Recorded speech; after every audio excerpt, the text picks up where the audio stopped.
Okay. Hello, world. Howdy do. What's up, everybody? Mythvision podcast. You see these two gentlemen here? It looks like they're exhausted for a good reason, I have to admit. Let me make sure everybody's popping in. You guys let me know in the chat that you're here, that we're live and you can hear us. Everything's good.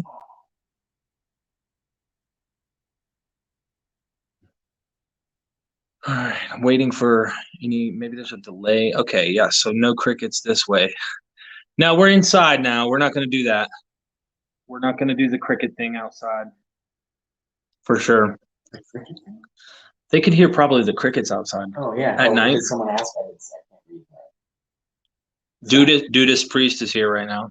Uh-huh. Dude, you got me intrigued to want to see what you're talking about. Is this serious or is this a joke? It's both. It's like Spaghetti Monster. Church of the Spaghetti Monster is a real thing and also a joke. It's both a real religion and a parody of religion at the same time. Is for real? Okay. Yeah, Dudism is like that too. Yeah. I don't know if there are Dudist conferences. I'm sorry it's so bright. I'm going to turn it down here in just a second, gentlemen. Okay, everything's looking pretty good. Is that too bright, honey? Okay. It's a little bright. It's better. That's better? Yeah. Okay. All right, everybody. I have two heretics sitting in front of me. What should I do to them? Serve them wine. Oh, man. Dennis, we might as well start with this. What has this week been like for you? I have learned a great deal. And I've also been so appreciative that some of my work, which has been panned by experts in the past, has a fairer hearing by the likes of Derek and Richard. And also just to have exposure to a wider audience. I think in the end, really the payoff of this week is huge in terms of rethinking a religion and to have a more humane and humanistic understanding of ancient religion.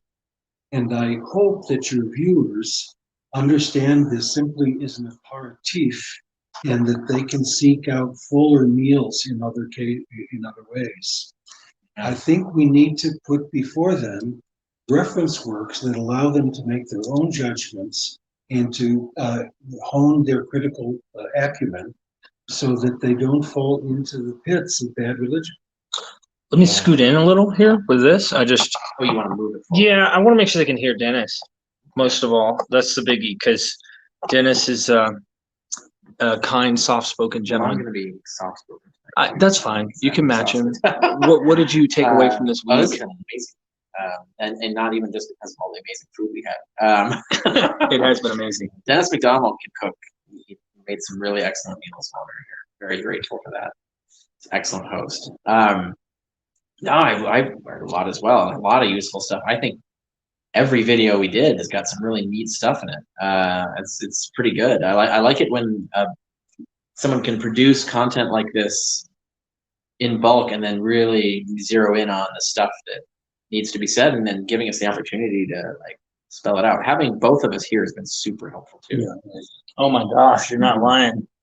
It was better than if you had come here and then come to my place and just done it separately. Yeah. It was so much better having all three of us. And like you said, you had cobwebs on ideas you read 50 years ago that Carrier kind of brought out of you, and you brought out a Carrier. So there's stuff that you went back to grad school and went, oh my God, I remember reading that. Whoa. Yeah. You guys dug for. We know some people in common from our previous schooling and such. So that's awesome. And you were a great host too. Thank you.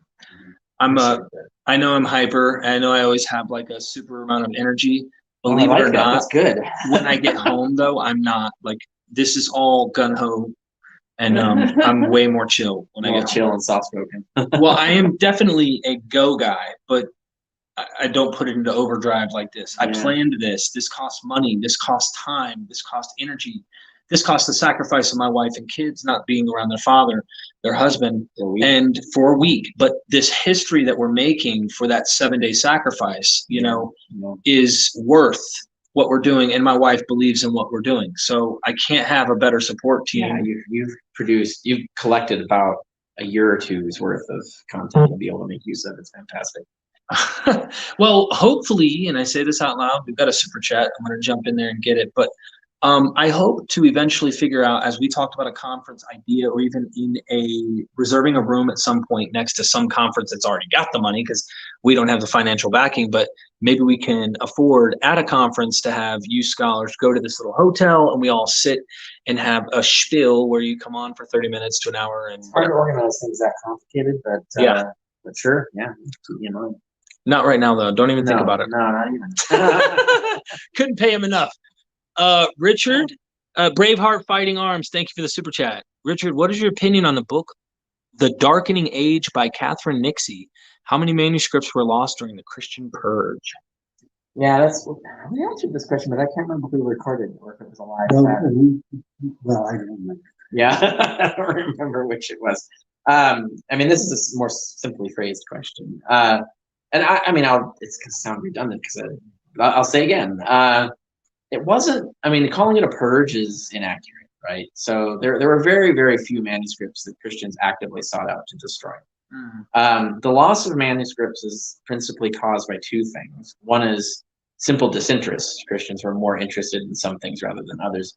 And then declining resources, especially in the West. The collapse of Western civilization left them with extremely few resources to preserve manuscripts. And in the East, they had more resources, but still were making choices that we wouldn't have made. And even that got ground down over centuries, because as the Byzantine Empire declined and eventually fell. So the amount, we have less than 1% of what was published in the Roman Empire, at least.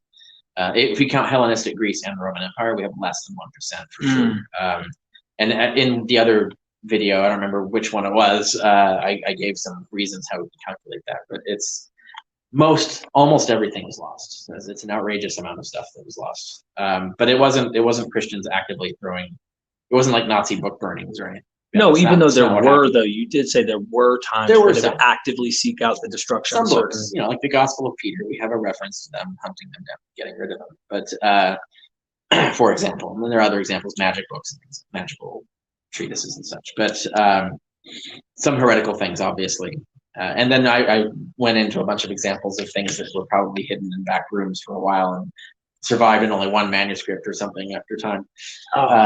But yeah, it's partly the fact that Christianity didn't recover the economy of the world after it collapsed, and partly it's because Christians just weren't interested in the things that we're interested in. So they preserved very little, and they devoted a lot of resources to preserving religious texts that they wanted. Let me tilt this down just a smidge. So technically, it's not like this conspiracy theory totality. Like, yeah. And they asked specifically about Nixie. I have not read Nixie's book, so I don't know. I don't know how she frames it or what she says or anything like that. So I've heard people. I've read reviews, and I've heard people talk about Nixie's book, but I can't speak as to what she herself has said. So I can't comment on Nixie in that regard. Thank you, Braveheart Fighting Arms. I appreciate the super chat, seriously, and the question. It helps out, like trips like this. Dennis, what do you think about Richard Carrier? Richard Carrier is a brilliant young man who wrote a wonderful dissertation, which was published as a book, and develops my mimesis theory, but he does so with a different kind of spin, which I think is perfectly legitimate, especially in some topics. And the difference is this. I argue for direct, conscious, and strategic imitations of Greek poetry in many Jewish and Christian texts. Richard traced the notion of the appearance, tradition, and empty tombs in Greco-Roman literature, but was less interested in direct mimesis of models then the influence of what he would call a mythine that has various manifestations, including in the myths about Romulus. We have a number of stories in histories where you have absent characters, cenotaphs, that is, empty tombs, and so on. Unfortunately, his work is too radical for him to have gotten a job in the discipline. I don't want a job. And I haven't really thought one. Well, and I have students, some students who have worked with me who are really fine scholars, and I'm proud of them, have gone into academic positions, but some have been allured into academic administration instead of teaching. Right. And some have not been able to get jobs. And Michael Kalkanash recently has a job in Belgium. Good for him. Ruben Dupertree has an administrative job at the Trinity University in San Antonio, Texas. But Richard has been frustrated. Richard Miller has had trouble finding an academic position. Fortunately, he's also a brilliant computer programmer that tends to pay more, have a better salary than a seminary professor like myself. So, but he continues to do research, he continues to publish. I'm very proud of him. And when he right now has written some really wonderful reviews defending Mimesis criticism and his modified version of Mimesis criticism, which I actually encourage, because both of those models actually happen in the creation of religious literature in antiquity. That is, you have some direct imitations, but you have some that I would call to be poetic radiation in the culture that influences prose from many sources. And the Romulus tradition is a good example. Thank you. We got a super chat. Mark Smith, man, thanks for the super chat, bro. What do you guys think of Acharya S. and astrotheology? I don't know if Dennis knows anything about her, aka Dorothy Murdoch. Acharya S. is what she published under. Her as a pseudonym until later in life. She's deceased now. I mean, I've been pretty open about the fact that I think she's a crank, and her astrotheology in and of itself is not crank. A good example of professional peer-reviewed astrotheology is David Ulanzi's book on Mithraism. So if you want to see how to argue astrotheology legitimately, go get Ulanzi's book. And Ulanzi's book has been criticized, so don't assume that he's right about everything. But he's generally agreed to be right about the astrotheology stuff. There's some other stuff that Beck and some others have criticized him on, and I think in those debates, sometimes Beck is right and sometimes Ulanzi is. But there's no astrotheology in the origins of Christianity. Even if somehow it got in later, like in the Middle Ages, it does not explain the origins of Christianity. Her entire theory involved a conspiracy theory of Alexandrian monks in the 2nd century, and there's a bunch of aspects to her thing. But none of the astrotheology stuff actually holds up by any legitimate method. Like Devil's Pulpit, I'm sure you've heard of. There was a pastor, or he was like a heretical pastor who'd been kicked out, went to jail. He started teaching the whole New Testament is this allegory of the sun, moon, and stars, and the signs, and and he got like serious persecution from the Christians. No wonder, but I mean that's stupid. That once you get persecuted for something like that, but no, the theory isn't true. Christianity was not an astrotheological sect when it originated. It was a Jewish apocalyptic sect. So these ideas come from scripture and scriptural numismatics and scriptural numerology, not from stellar or astro. Even if it involved cosmology, that's different, right? Cosmology and astrotheology are not the same thing. Astrotheology is astrology. Specific aspects of astronomy relate to the structure of the religion, which is true of Mithraism. You can show an astrotheological basis for Mithraism, or Roman Mithraism, I should be specific, but not for Christianity. Thank you, Mark. I hope that answered your question. I really do appreciate the super chat, my friend. And I apologize to everyone if I sound very low energy, and that's because I am. Can you just blame me out loud? I don't know. He's worked us to death. I so many seriously, shoots for so many days. If the fatigue is finally caught up. I'm not lying. Like that he's not lying. Sorry. He's not lying. Like I've really been pushing guys. You pushed me a couple mornings too. I mean, I was late one morning. You know, we're like, what's up, man? I just want to make sure you're alive. Yeah. I was tired. And this, let's not get crazy. This was still early in the morning. It wasn't that late in the morning. No, 8:17 or something. I remember it was something like that. Yeah, it wasn't much late. Well, we would get up. I want everyone to know what we did, right? They're going to see the content, but we would get up, ass crack of dawn. You know, it was really interesting. Dennis was up before all of us every morning, of course, getting breakfast started and figuring out what we might want to eat, get a coffee going. You know, Carrier has a certain ritual he has every morning till lunchtime. And then next thing you know, we're recording till Richard's like, I got to eat. I gotta eat. We've been recording since about 8:30 or 9 every day. So starting from, and then we break for lunch, and then we resume again, and then we do some of the nights we were doing lives like this. Yeah.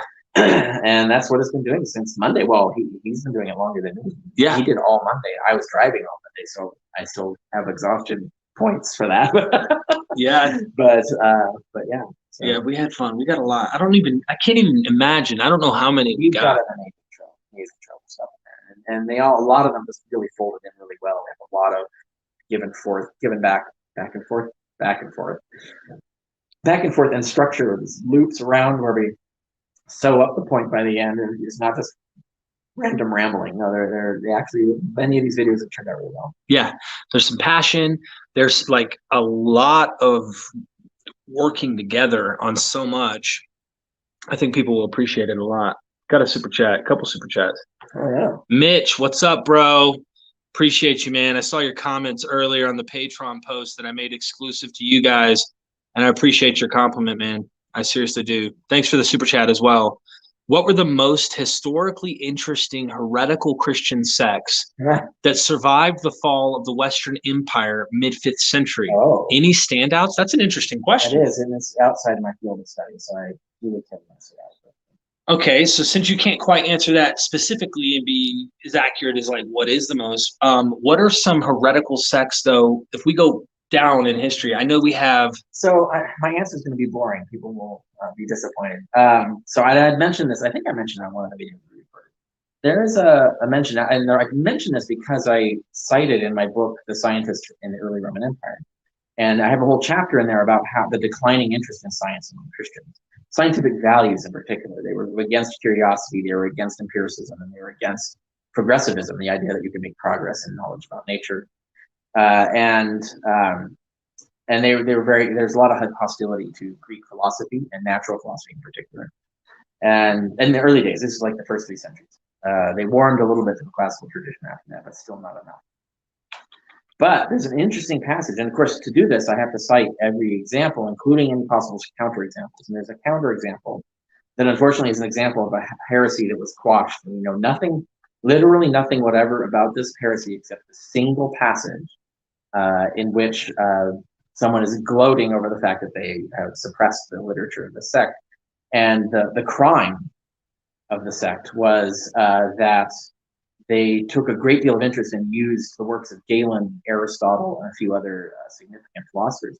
And that was piqued my interest. Like, I want to meet these Christians. Where's their literature? This is very interesting. Like, why Galen? Because there's a lot of interesting stuff about what they'd be interested in. It had something about the interest in the logic. So Galen wrote famous treatises on logic. It was some of the most advanced treatises on logic ever written in the ancient world. Wow. And other things. So just the fact that they're reading Galen is incredible. And also there was the fact that they were interested in Aristotle in particular rather than Plato, for example. So, and there were some other names, and I think Euclid and some other interesting names that were in that list of things that they were studying and they were encouraging the study of. I want to know more about that sect, right? So, but we don't. It was so successfully quashed that all we have is this one reference to it. Dennis? I have my own answer, but it is not the first part of that answer is not directly an answer to the question. That is, I think one of the most interesting movements that became heretical, but it died out before this time frame, is Marxism. Oh yeah. And it's a very intelligent form of Gnosticism that has multiple intellectual strands. It is it has a particular ethic and understanding of the Hebrew Bible, and early Christians had an opportunity, especially in Rome, to choose Marcion over what became Orthodoxy. And I think much more should be said about Marcion. By the way, we know a lot about Marcion, and it's not that we need, I think we need to revisit the evidence, but basically this has been well-worked territory and is well known. But it was really quite a fascinating heretical movement. The one that fits the time frame here, in my view, that's most interesting is Manichaeism. And it actually had quite a bit of traction for centuries. And part of it is that it has Chinese influence, it has Greek influence, it has what we would call Orthodox Christian influence, and it was one of the major purveyors of Christian Apocrypha, especially the Apocryphal Acts of the Apostles. And we have a life of Mani, as a matter of fact, that probably reflects some real historical interest. And it became a major challenge to the church because it had its own intellectuals, it had its own church structure, it had a very clear ethical, which was, by the way, oppressive to women to some extent, but also liberating women to some extent. And this became a problem for some of the Orthodox because women were having too much authority in some cases. They used the New Testament, but they also used non-canonical texts and treated them as scripture. And this is one reason, by the way, and we actually know it because of secondhand literature by the Orthodox, that this is one of the reasons the Apocryphal Acts of the Apostles did not survive. It's because they were so successful among the outsiders. And again, there's a lot of work done on Manichaeism. One of the challenges of Manichaeism is that so many of the sources are in esoteric languages for most scholars. So we have some Greek texts, but we also have a number of texts in various languages, such that some have said no one can be linguistically competent to deal with all Manichaean materials. The very fact that we have such great geographic and linguistic distribution shows that this religion had quite a bit of traction, and it's quite amazing, actually. Thank you. That's a good point. Thanks for that super chat. Sean A. Garrison says, I bought another Carrier book today because he's such a trooper. I tried to think of a question, but I'm too wasted. Hold on, everybody, cheers. You don't have any wine in your glass, Dennis. Do we have any scotch left? There's scotch. Uh-oh. All right, so we're going to cheers. And this is a cheers to you, Sean, for the super chat, my friend. Oh, yeah, you got to pour it first. It's too short. No, go ahead. I'm listening. No, I want to show them. He's yeah, there you go. He's celebrating. He's doing a ritual act of Manichaeism right now. So it's an esoteric thing. The name Dennis comes from Dionysus. Right. All right. Cheers, gentlemen. To my sparkling water and their Pellegrino. Pellegrino. There you go. Thanks, Sean. That was to you, man. Thanks. All right, let's see what else we have here. There's a couple super chats. Pony No More says the Maenad striking the rock to get water in Bacchae reminds me of Moses doing the same. Was this a common trope in ancient literature? Let's start with Dennis, and then this is definitely in your alley. I don't know the answer to that. In one of our segments, I might have talked about magic wands in antiquity. Right. And you find them already in Homer, you find them with Hermes, you find them with Asclepius and Hygiena. I think that was in our second live. It was the Caudaceus. The Caudaceus. versus the Asclepius staff. And we have Christian art in which Jesus is holding a wand when he's performing a miracle. And so this is a very common trope. It's like Harry Potter having his wand and various wands that do different things. So I don't think here we have a mimetic tradition. I think we have a cultural tradition that somehow identifies wands with magic. But one thing that's really quite fascinating about these two is in these cases, the wand is in the hands of what we call a donor deity. Not all deities were donor deities. And the famous donor deities in Greece were Dionysus, who supplied liquids of various kinds, not water and wine and so on, and Demeter, who gave grains. And so Demeter's responsible for all food, and Dionysus for drink. So Moses striking the rock is similar to what you have in the Bacchae with striking a rock in the desert. Now, then we have the relative dating of the Bacchae and the books of Moses. And the Bacchae is written toward the end of the 5th century, beginning of the 5th century, something like that. BC. And it's one of his last, it's probably his last play. Now, the book, the story about Moses striking the rock is variously dated, but it could very well be after the Bacchae. So this may be a place where there's a consciousness of a trope, where Moses becomes a donor deity in the wilderness, supplying Israel with water that works similarly with the Bacchae.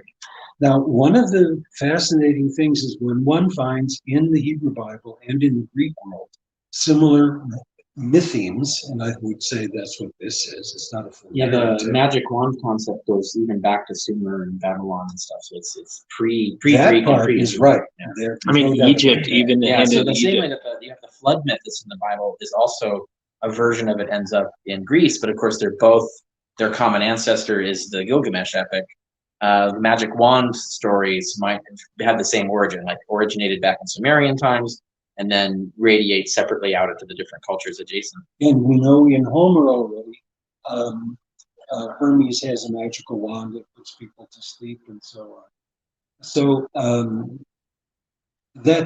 I just wanted just one little methodological note. When one finds parallels between the ancient Near East and Greece, it's important to say in which social and geographical culture is it more likely that the story emerged. To give an example, just a very simple example, when one has a flood story, it's not coming from Greece and Rome. A flood story is coming from Egypt or the Mesopotamian area. If you have a sailing story, the sailing story is not coming from Palestine. It's coming from the Greek world or maybe the Roman world. When you find a man-to-man combat, more likely Greek or Phoenician. The Romans were not great sailors until later in their relative history. Okay. Yeah. When you find a man-to-man combat, you're more likely to have that myth theme coming from the Greek world than you are from the Middle East. This has been formalized by classicists, but I think those who are interested in ancient religion need to pay attention. It's possible to look in the myth itself and make an assessment about what is the most natural environment for it. Thank you. Super chat from Jay Crone says, did the 12 disciples start the religion, or was it other people later on? And I think in the question, they wouldn't have been called disciples at the time, whether Jesus existed or not. But I think so. That would be my assumption, is that the religion began. I would say Cephas was the principal, or the pillars. Cephas, James, and John were the principal movers.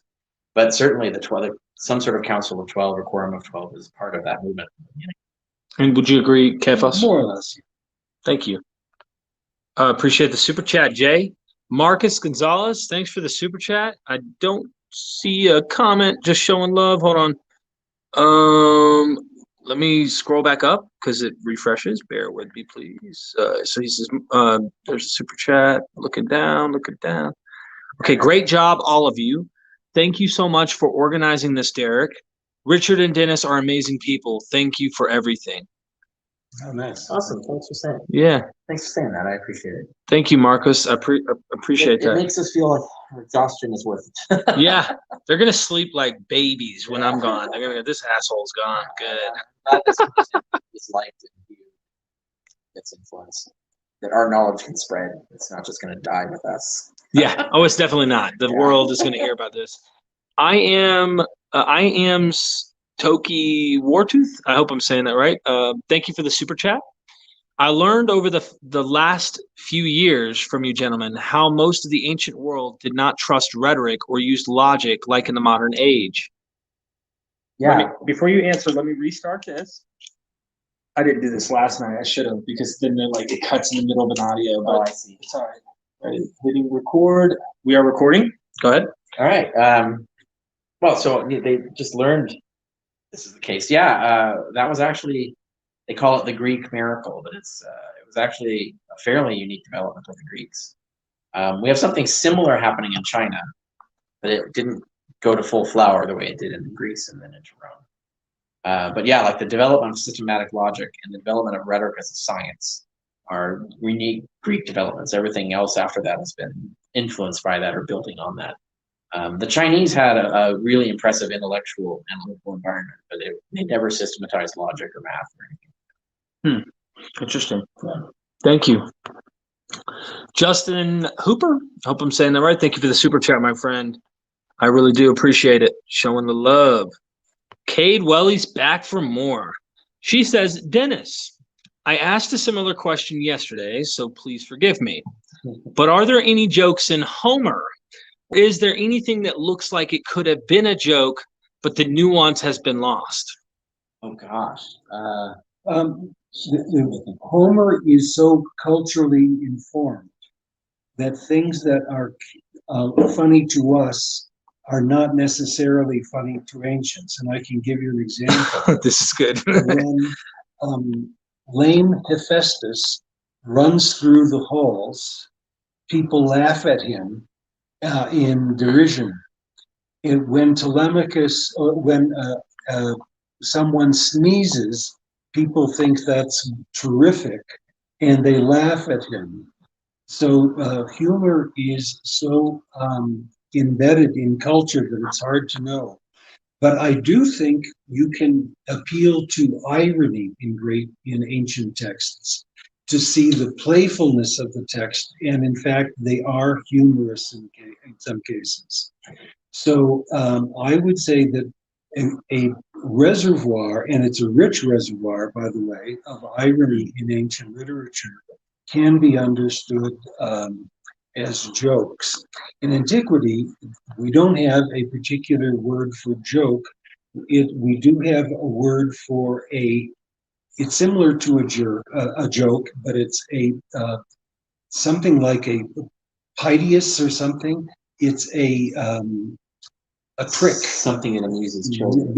Something amuses children. It's a trick. And we have some examples of them. Some of them are allegories. I'll tell you one of my favorite stories, which usually is considered to be a joke. I consider it to be an ironic allegory.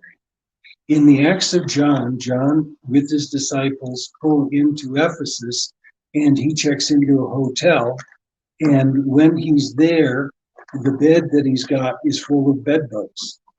And he tells the bed bugs to scram, and the bed bugs leave the bed, go down the bedposts, and march in the streets. So the disciple has the apostle has a good night of sleep. And when he gets up, then he calls them all back, and they come back into the bed. Now, obviously, that's a hysterical, a really fun story. It's not in the Bible, I grant you, but it's an example of having a playful allegory.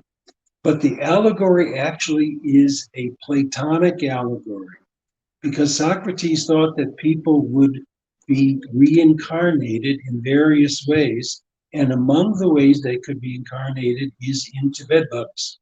or into ants. Mm. And so they have actual mentalities. And so these ants have more obedience to the Lord than mortals do. And we know that because one of the associates of John, who goes into this hotel, is a prostitute. And we know in the Platonic circle, there were at least 2 prostitutes that played an important role. Another of the people who is there is Aristarchus. Well, we know that there's an Aristarchus in the Platonic circle. So a intellectual reader would read that story and say, oh, what fun, but recognize that this is a spoof on the Socrates' notion of reincarnation. I can tell a joke. It's not from Homer, but so there's a story in ancient literature about. So Socrates had a bunch of disciples, and they all kind of broke off and did their own thing. Two of them who didn't get along were Plato and Diogenes. Diogenes went on to found Cynicism, sort of like the ultimate anarchy hippie religion or philosophy, and Plato went on to do Platonism, right? And Plato's trying to be this brilliant analytical philosopher, and like someone's challenging him to like, how do you define a man? He says a featherless biped. They're insisting on featherless biped, that covers it. And then Diogenes is just like, God, these people are so stupid. I really hate these people. So he plucked a chicken and ran into Plato's class and held it up and said, "Behold a man!" And then at which Plato said, "With what does he say? With toenails or something like that, is like a featherless biped with certain kind of toenails. That's the definition of man." Just to rule out the plucked chicken. There are other jokes in Plato too. Yeah, I bet. Thank you guys. Troy Miller says, it is a heresy to super chat without a question. So I'm not asking a question. My man, Troy, thank you for that heresy, my friend. Troy, we keep talking about Troy. I know, right? You guys start getting his brain going, and you're going to hear everything under the sun pertaining to the Homer. Oh, they're going to be excited to see what we have. Mark Smith, super chatted. We got quite a few here. So I think the story of Hera seducing Zeus in the Iliad was probably meant to be humorous because of the self-absorbed and foolish way Zeus reacts. Oh, absolutely. That's a great example. And you have other examples of jokes. For example, Hephaestus catching his wife Aphrodite and Hermes and Ares in the act of lovemaking, and he captures them and he wants to keep them, and then even the gods stand around and laugh at it. So, yeah, you get a lot of jokes in there. Oh, man, that's funny. Thank you for the super chat. Yagayo says, was the name Jesus Christ used for Jewish rebellion leaders, like the name Pharaohs was used for Egyptian kings? Used implies like a regular pattern of discourse. I wouldn't put it that way. At least we don't have any evidence of that. But remember, Christ just means anointed. So obviously that was a word widely in use, and also just meant Messiah, right? So it's just the Greek translation of the word Messiah. So yeah, was Messiah a concept that people claim to be a Messiah or claim others were Messiahs? Yeah. Jesus is just Joshua, right? So it's actually one of the most common Jewish names, but it refers to the Joshua, right? The famous Joshua who conquered Israel, the founder of Israel as a nation. And then there's, it also means God's savior. So someone could claim the name Joshua in theory. If they wanted to claim they were God's savior, they could assume the name. But also if you wanted people to think that you're the new Joshua, the new conqueror of Israel, you might do this. Now, I mentioned in one of the videos we talked about that Josephus, several scholars have noticed this and published it, but Josephus has several characters that he describes who are clearly, he never calls them Jesus Christ. He never uses either Joshua or Christ to refer to them. But he describes what they did, and they're clearly modeling themselves as Joshuas, because they would do something that Joshua did, like part the Jordan or topple the walls of Jerusalem. They would claim to be able to do one of these things. And so they're all doing things that Joshua did. So they're clearly like trying to, at least the way Josephus is telling the story, they're all trying to represent themselves as Joshuas, new Joshuas who would reconquer Israel. And as such, they were representing themselves as messiahs who would free Israel from their conquerors. So they are, and the way they're portraying themselves are as Jesus Christ. You could say that. Did they themselves ever use those words? We don't have any evidence of that. Even Josephus doesn't use the words, but the concepts are clearly there. These are a bunch of Jesus Christs and Josephus using the descriptive words that they're clearly trying to go for. So that would be the most that I could answer that question with.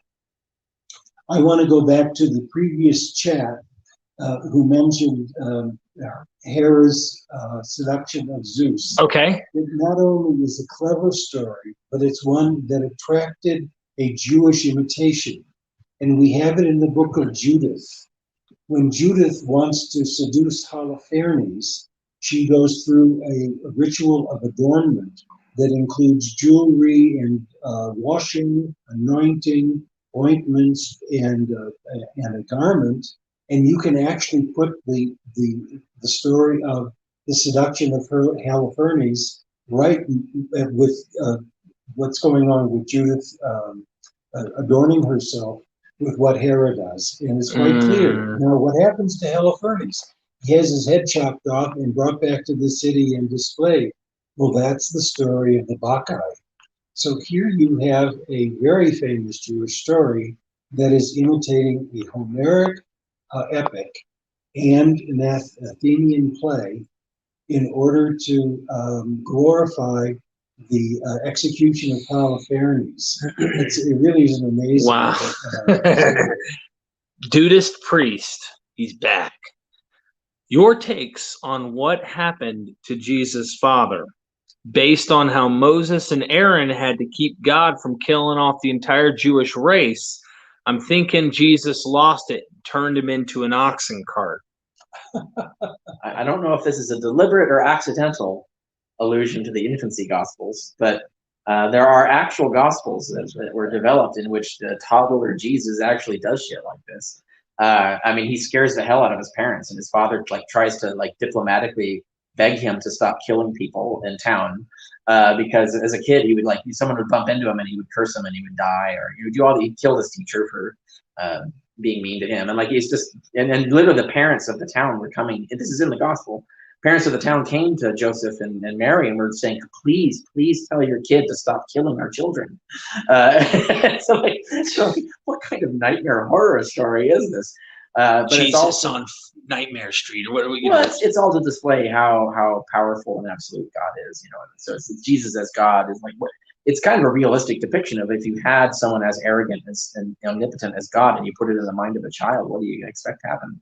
So you get a Twilight Zone episode out of it, right? So, just two really quick responses. Yeah. One is in the Iliad, it's Priam, the father of Hector, who buries his son.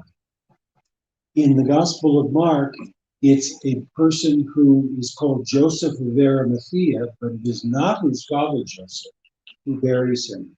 So it's an implicit criticism of Joseph already in the New Testament. But after that, we have an apocryphal tradition of Joseph the Carpenter. And he becomes, he's not punished. So Jesus is not doing him in. It's rather that he becomes a saint of sorts himself. Interesting. Thank you, gentlemen. I appreciate it. Dudist priest, thanks for the interesting, funny question, man. Justin Hooper says, Richard, how surprised would you be if evidence of a historical Jesus was found, given you espouse such a compelling model where one was invented? Well, and by the way, I want to say, mathematically, only 67% surprised. Well, I want to say you also show an invented Jesus, right? So, but yeah, I think a 1 in 3 chance that could actually happen. Well, 1 in 3 chance that's true. I'm not very confident that we'll get any new evidence that would be useful, but it's entirely possible to get evidence that would confirm Jesus existed. I don't think it's impossible that Jesus did. I don't think it's impossible that Jesus existed. I think it has respectable odds, is how I frame it. Dennis?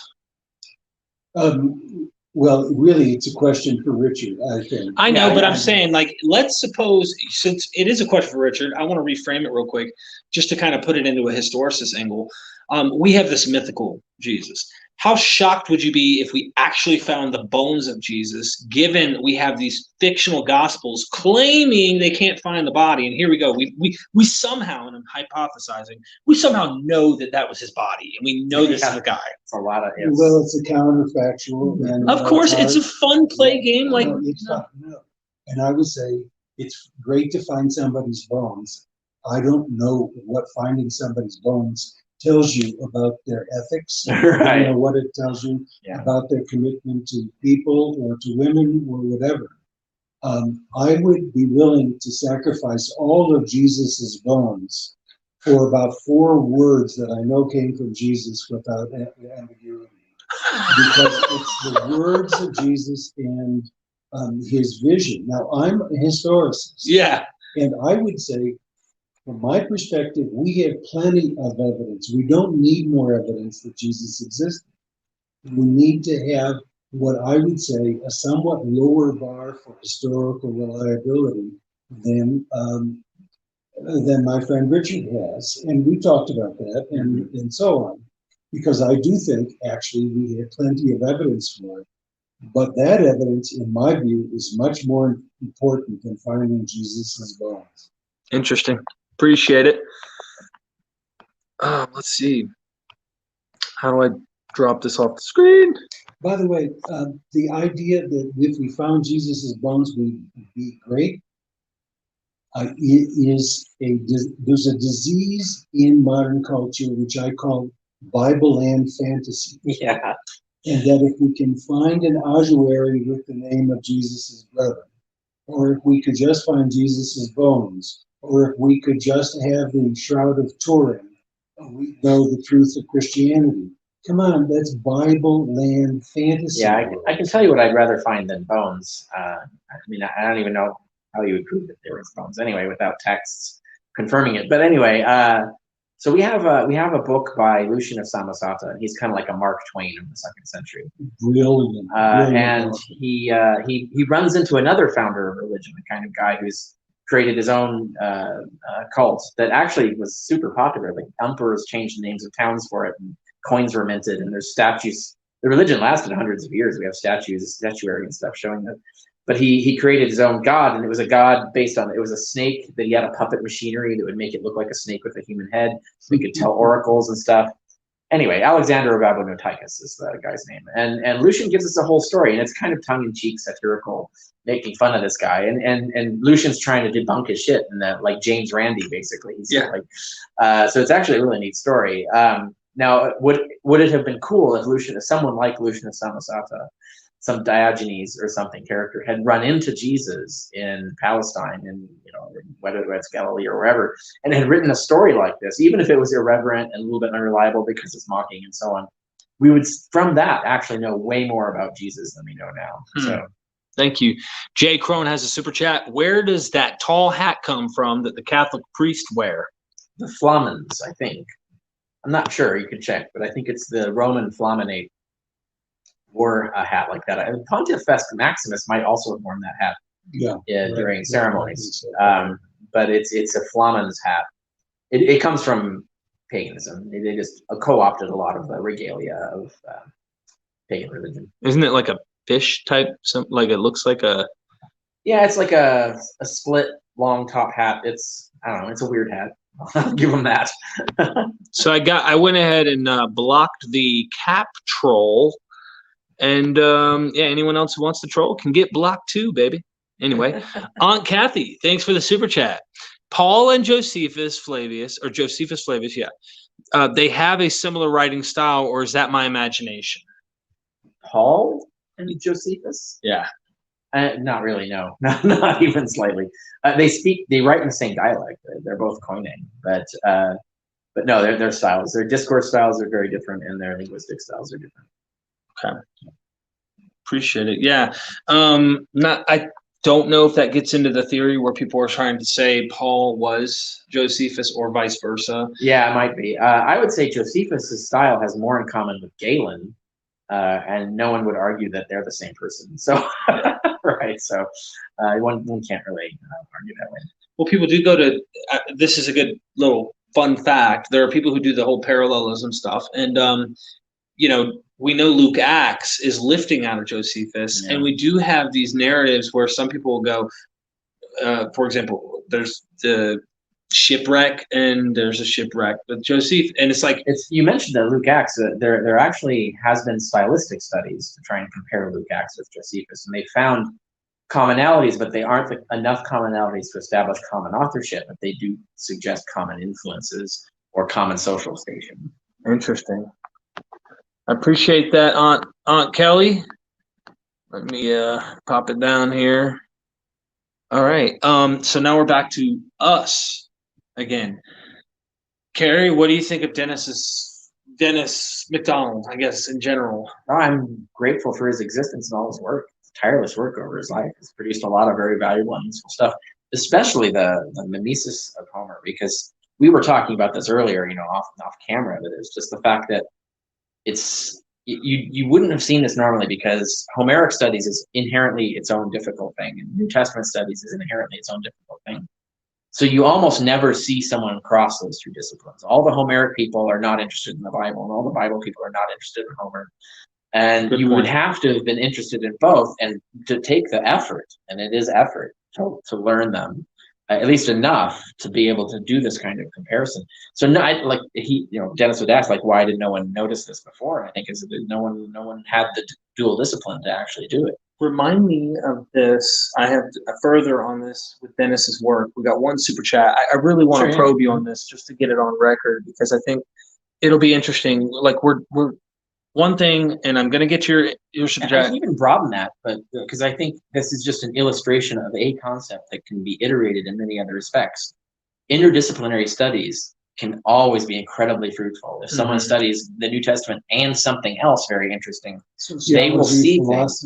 Anthropology, there have been a few these kinds of overlaps. The more overlaps you have, the more you're going to see things in the works and the text and the evidence that other people won't see, because they don't have that other discipline mastery.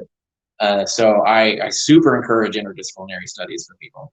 I want to comment just a little bit on that. Okay. We've been talking about how classics get ignored, Greek poetry gets ignored by New Testament scholars or people who study the Roman Empire. You have the prejudice going the opposite direction too.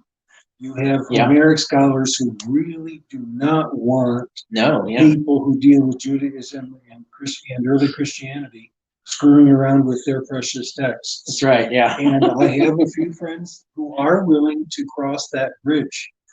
But there is, unfortunately, and by the way, I have tremendous respect for Homeric scholarship, and I just absorb it whenever I can. But there is a cultural arrogance in the discipline, and there are some ancient historians who don't even want to study New Testament studies, who don't want to weigh in on it. They avoid it. Yeah. So the prejudice goes in both ways, and of course it sometimes is called stovetop disciplines, where we're so insulated and protected from each other that we can't learn from each other. One of the most vicious and unfair reviews I've ever had was from a classicist and a Homeric scholar who dealt with the reception of Homer, and he did not want me as a biblical scholar screwing around with his text. And I tried to write a review of the review, and the journal would not publish it because it was a classical position. And so you have this stovepipe, or I would call it actually an intellectual prejudice, that it goes in both directions. Thank you. All right, we're going to ask, let me restart these audios and ask these two super chats. I want to probe deeper into my question of you, Carrier, when I get an opportunity here. Let's see. All right, we are recording. So Cade Welly, thank you for the super chat, says, is it true ancient Greece didn't have the word blue? And if that's true, are there any other surprising things that they believed that now sounds ridiculous or goes against common sense? No, it's true. There is no word for blue in ancient Greek. Just blue as itself. There are words that include blue. I have a whole article on this, on the color blue and how it was identified linguistically in ancient Rome. This often gets how you call telephone gamed into the cognitive argument that they've never experienced the color blue, That's right. which is not at all true. Just because your words have wider valences doesn't mean you're not recognizing the existence of the color. But so I have a whole article on this for people who are interested, and I go into that and how to parse that and do that correctly. Thank you for that super chat, Kate. I hope that answered your question. Andrew Atkins, super chat. Hi, Richard. How does Jesus' reference to the Son of Man in the Gospels tie into Jesus' mythicism? So I'll just say, like, on the supposition of the mythicist model, that it all is drawing in ideology from Daniel and from Enoch and from some other texts to try and associate these messianic concepts with Jesus. On historicity, however, if you suppose historicity, there are several other possible which we have him on record. Yeah, which I think Dennis knows quite a lot about. So I'm actually going to the bathroom, so you can go ahead. Yeah, go out. I mean, you already. No, we don't need to revisit it. Yeah, so there's a whole video, my friend Andrew, where Dennis actually goes into the Son of Man argument, and it's all in high definition. So either you can wait till that's public on YouTube, or if you want to join Mythvision Patreon, that's a way to see all of the videos once I get them up. But specifically, he goes deep into his particular historical approach. It's not just your particular, but it's the historicist. You want me to give a thumbnail response? Yeah. The earliest reference we have to Jesus as the Son of Man appears in either Mark, which is a surviving gospel, or more likely in the Q document. Mm-hmm. And if there is a Q document, apparently every reference to Son of Man appears there before it appears anywhere else. Paul does not know the use of the Son of Man as a way of referring to Jesus. And in the Q document, it seems to be Jesus's preferred way of speaking about himself after his temptations and baptism, where he learns that he is the Son of God. So instead, he rejects the prerogatives of being hakios tou theou, the Son of the God. And when he calls disciples, he says, I don't have a place to lay my head, but nonetheless come and follow hakios tou anthropou. And so the parallelism in the Lost Gospel is really quite striking. Jesus, in his mission, in this case, seems to prefer an identification with those who are sinners and tax collectors, and not with the prerogatives that the devil is offering in his temptations. And from then, when the Gospels receive Son of Man, they often don't understand that literary ploy in the Lost Gospel, and they do all kinds of gymnastics, not geriatrics, I'm old, gymnastics with that title. Thank you so much. I appreciate it. Thomas Stern here. Did Paul know Q? So that's a your question. And it's an interesting question to ask, but yeah. The answer is no, but there are parallels between Paul and the Q document that need to be explained. The one that is actually most tantalizing is Paul knows of a tradition in which the Lord sent out apostles that had to beg in their mission. And we have that apparently in the Q document. So I think that's an independent tradition, a probably early missionizing statement that is known by both Paul and the Q document. And that's fascinating because probably that part of 1 Corinthians is written before the Q document. So then what is the relationship? It's really quite fascinating. Do you think the Q document knew Paul? No. Okay. It's an interesting, you know what I just did there to kind of, that's interesting. No, it's important. And there are about 6 to 8, depending on how one does it, sayings that overlap in the Pauline tradition and in Q. And one of the most famous is the prohibition of divorce. But another is anticipations of the end and the return of Jesus in the clouds. So that still, in my view, is an open question. The problem is we have Pauline epistles, we don't have Q. Unless you buy my book and then you get it. And then, of course, Carrier would take the Matthean approach right now. You start with like a minimal approach. Well, I think, like all of these traditions, I do think a lot of these traditions do go back to or previous to Paul. I think they're getting them by revelation rather than a historical person. But if Jesus existed, then yes, this would be the channel by which you would at least find something that Jesus was teaching. You could at least sort of vaguely claim was actually what he actually taught versus what other people were claiming he taught. Thank you, Thomas, for the super chat. So I think That's a very good question, by the way.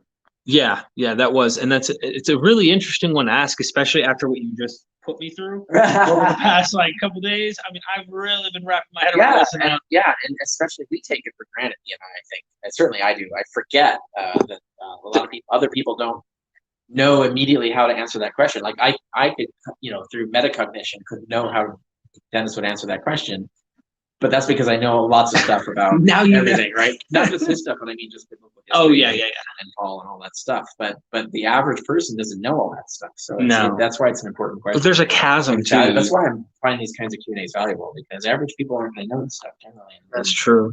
That's what we exist for. Our jobs is to disseminate this knowledge to the public. So Smoke, thanks for the super chat. Is there any historicity to the story of finding Deuteronomy in the temple during Josiah's reign?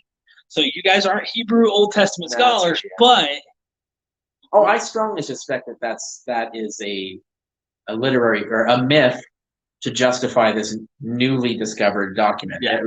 And we have lots of in history. There are a lot of these newly discovered documents. Like Rome has in its own sacred history has the linen books were like newly discovered, and then this proved all sorts of convenient things. Yeah.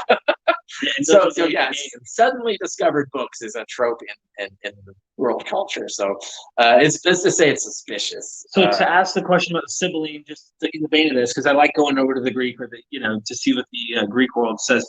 Well, quite apart from it being a mythological story, it has enormous impact on the reconstruction of Judaism under Josiah.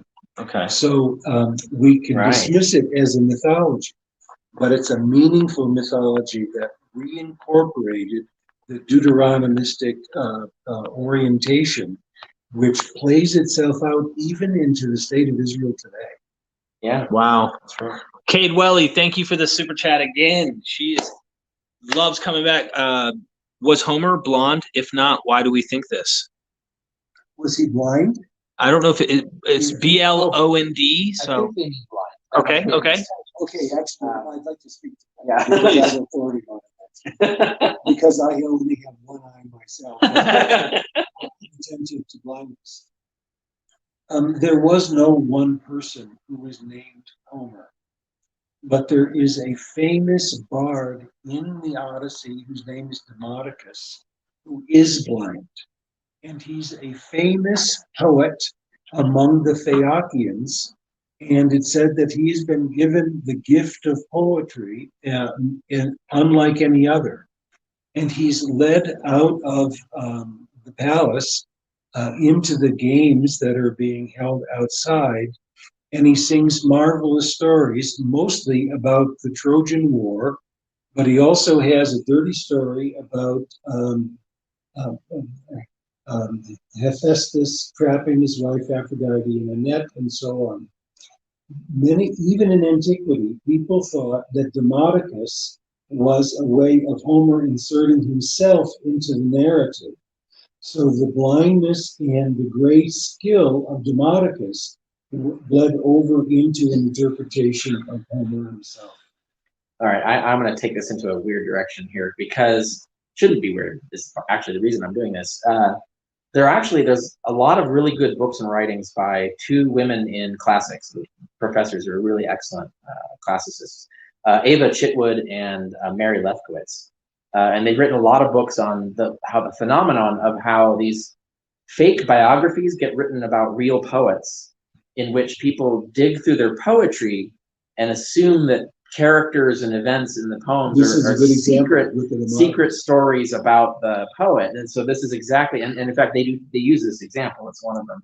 But they find this with the biographies of Euripides had the same thing. They would have like they would look at Euripides' plays and then try to turn them into autobiography, which is, so it's a good example of how mythologizing even historical people through a certain technique, and it's similar to, there's a lot of talk about how parables by Jesus become parables about Jesus.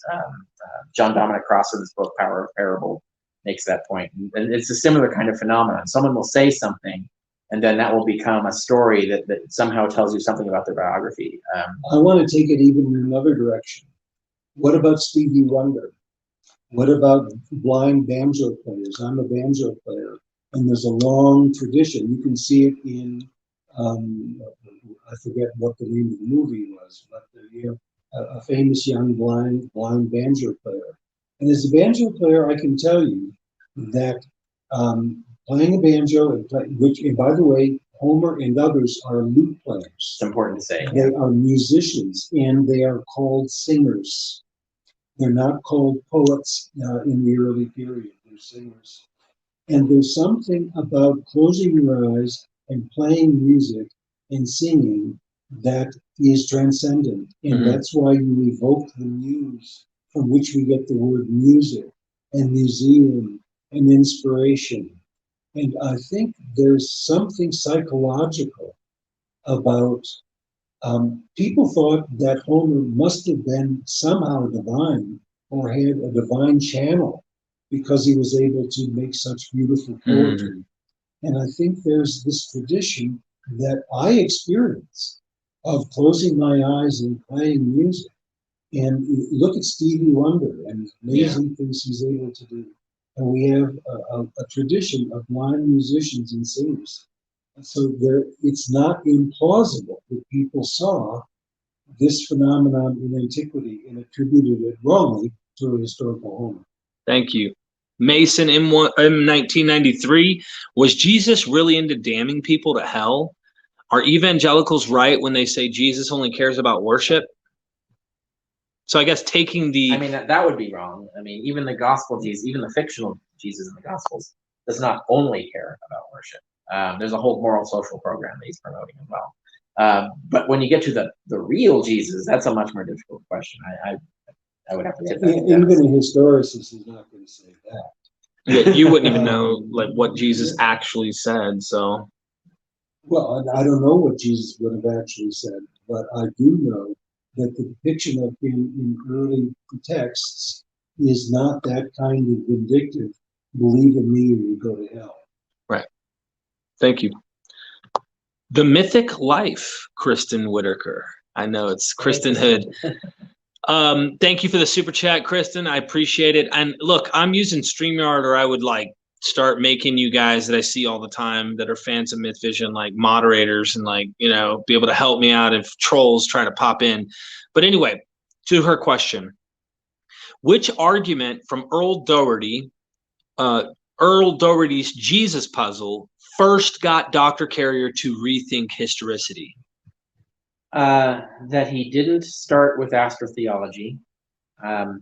He started with looking at the Greek. So like his arguments actually are based on the Greek and actually an informed understanding of the Greek.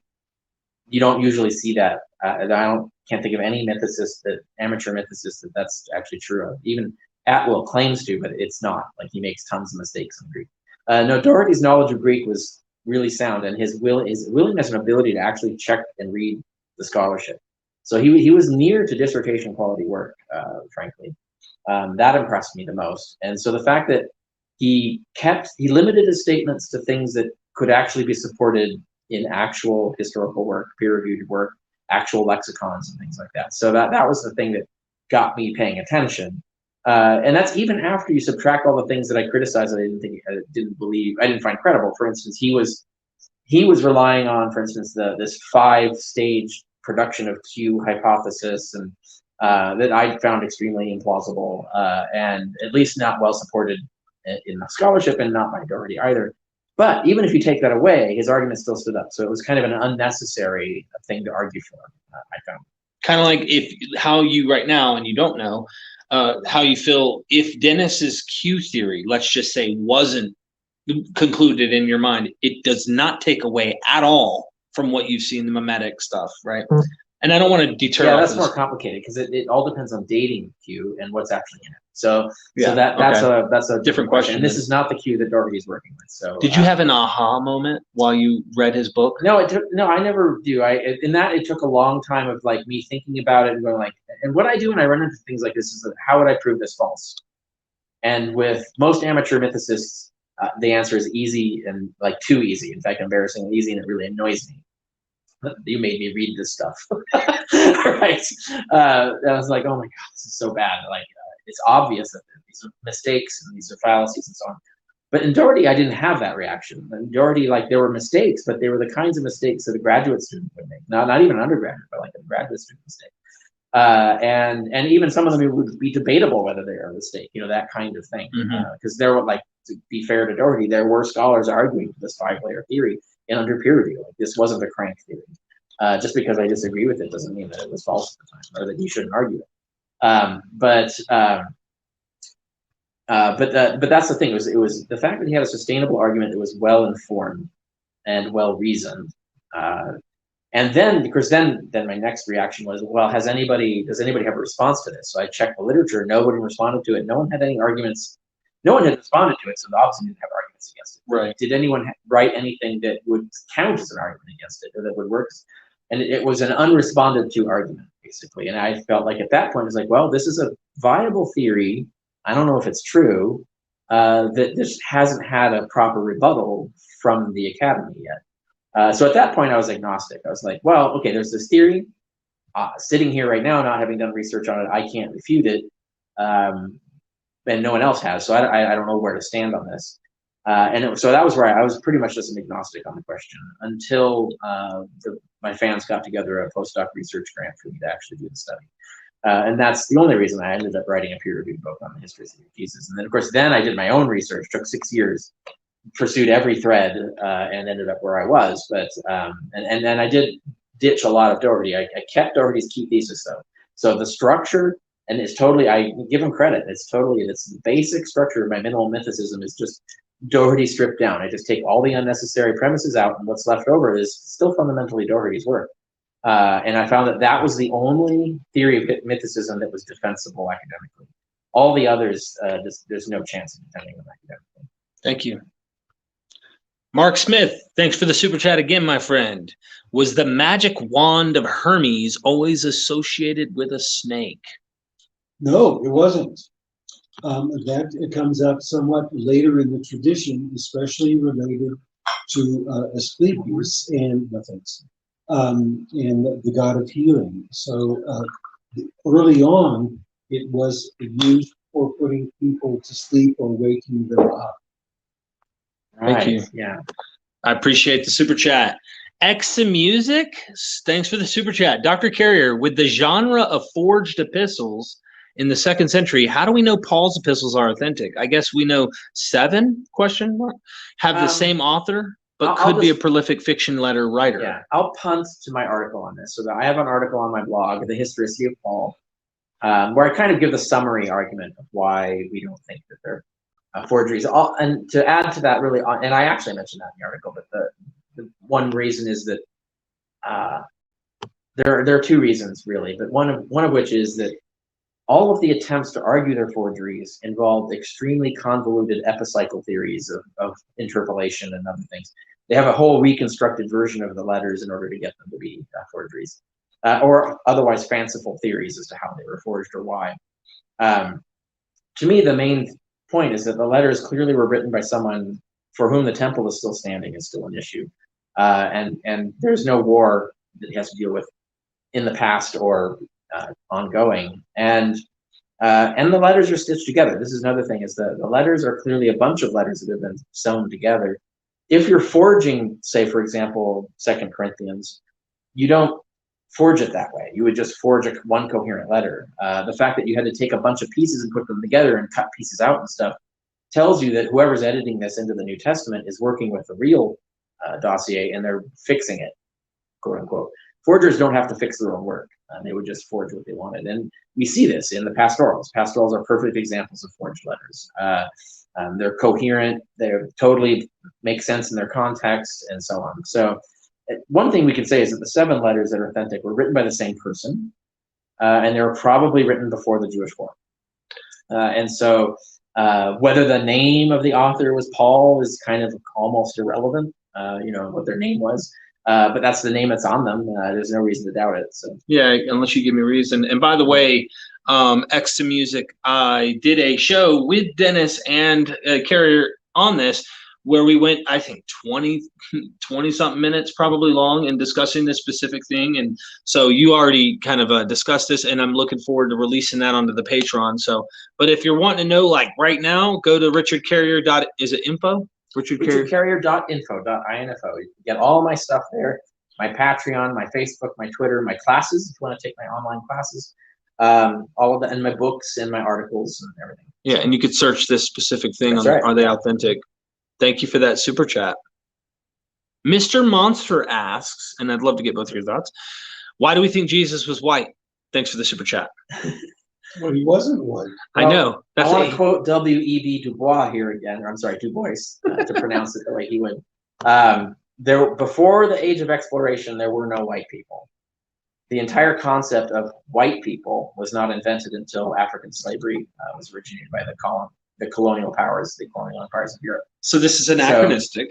Yeah, you had ethnicities.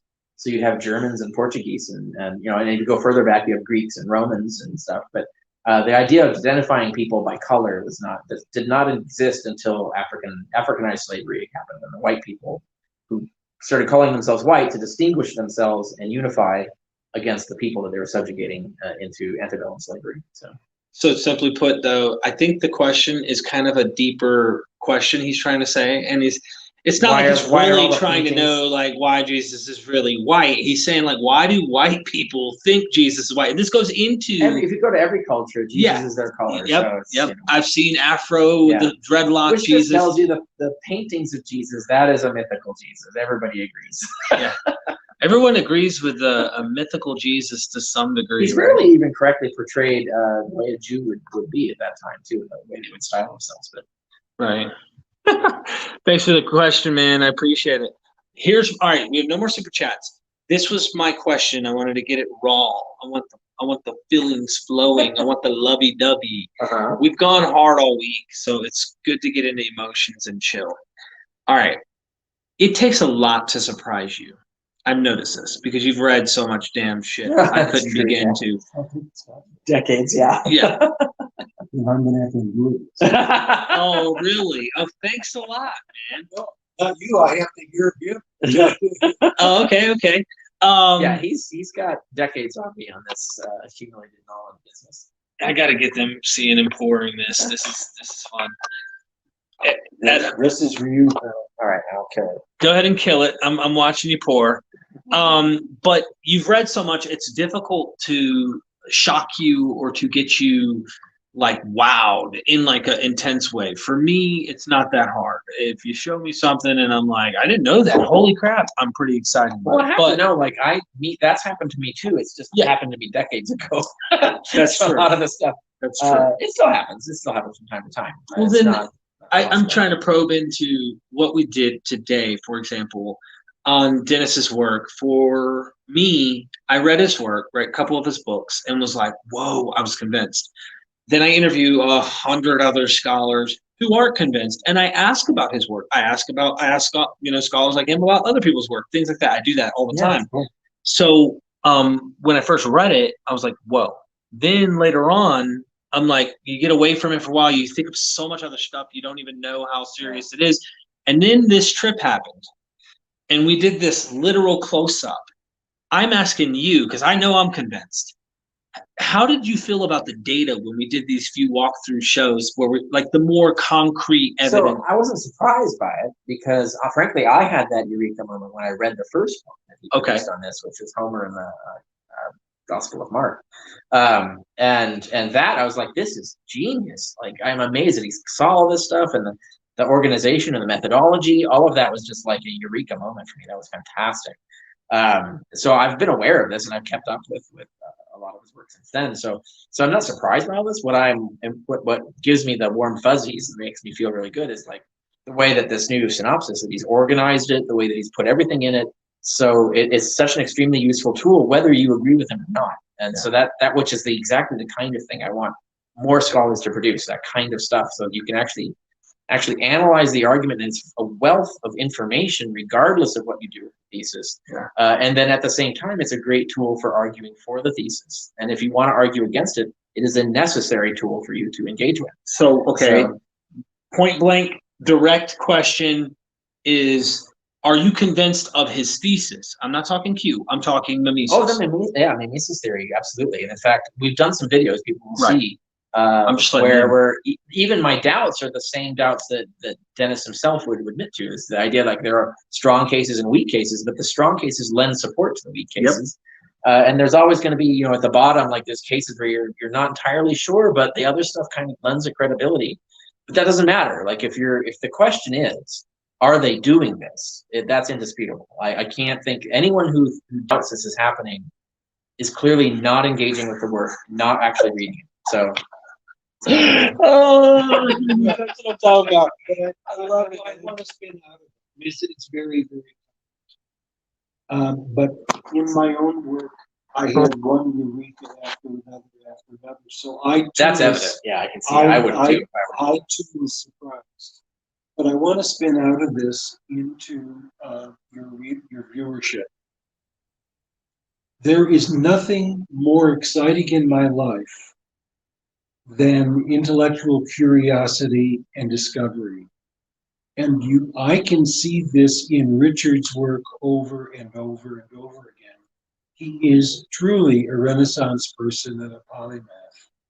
And I would think that he and I share an experience of intellectual curiosity and the thrill of discovery, and then having to back off of the discovery a little bit to rationalize it, continue test it, go on the journey, and it's it's intoxicating. Yeah, it is fun. Yeah. And I think one of the things that your viewers are showing us is that they have their own intellectual curiosity, and maybe we can be a part of Eureka's for them.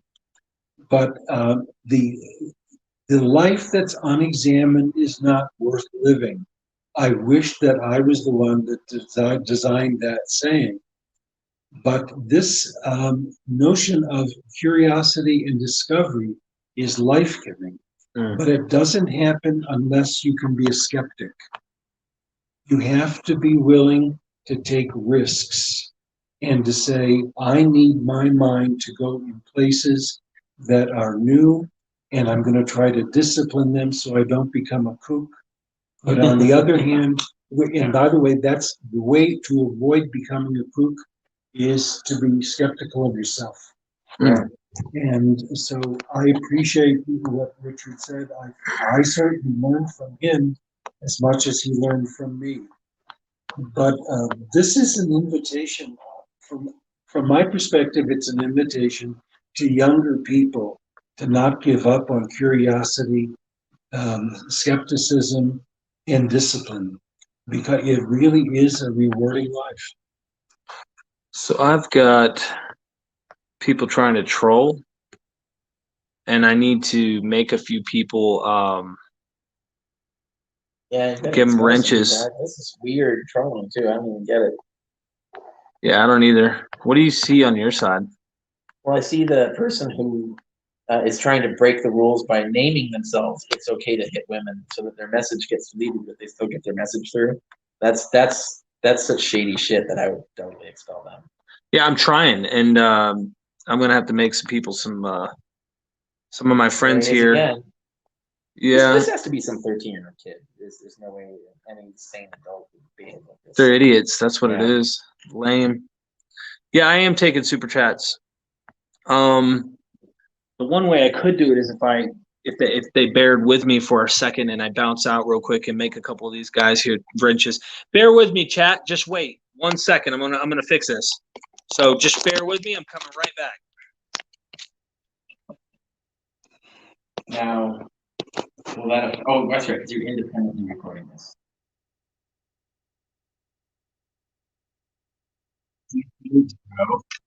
I am.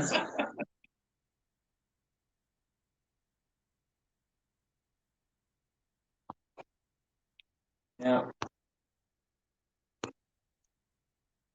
So will this go through the same URL, or do you have to put a new URL? How's that going to work? We're fixing this real quick. All right, guys, bear with me.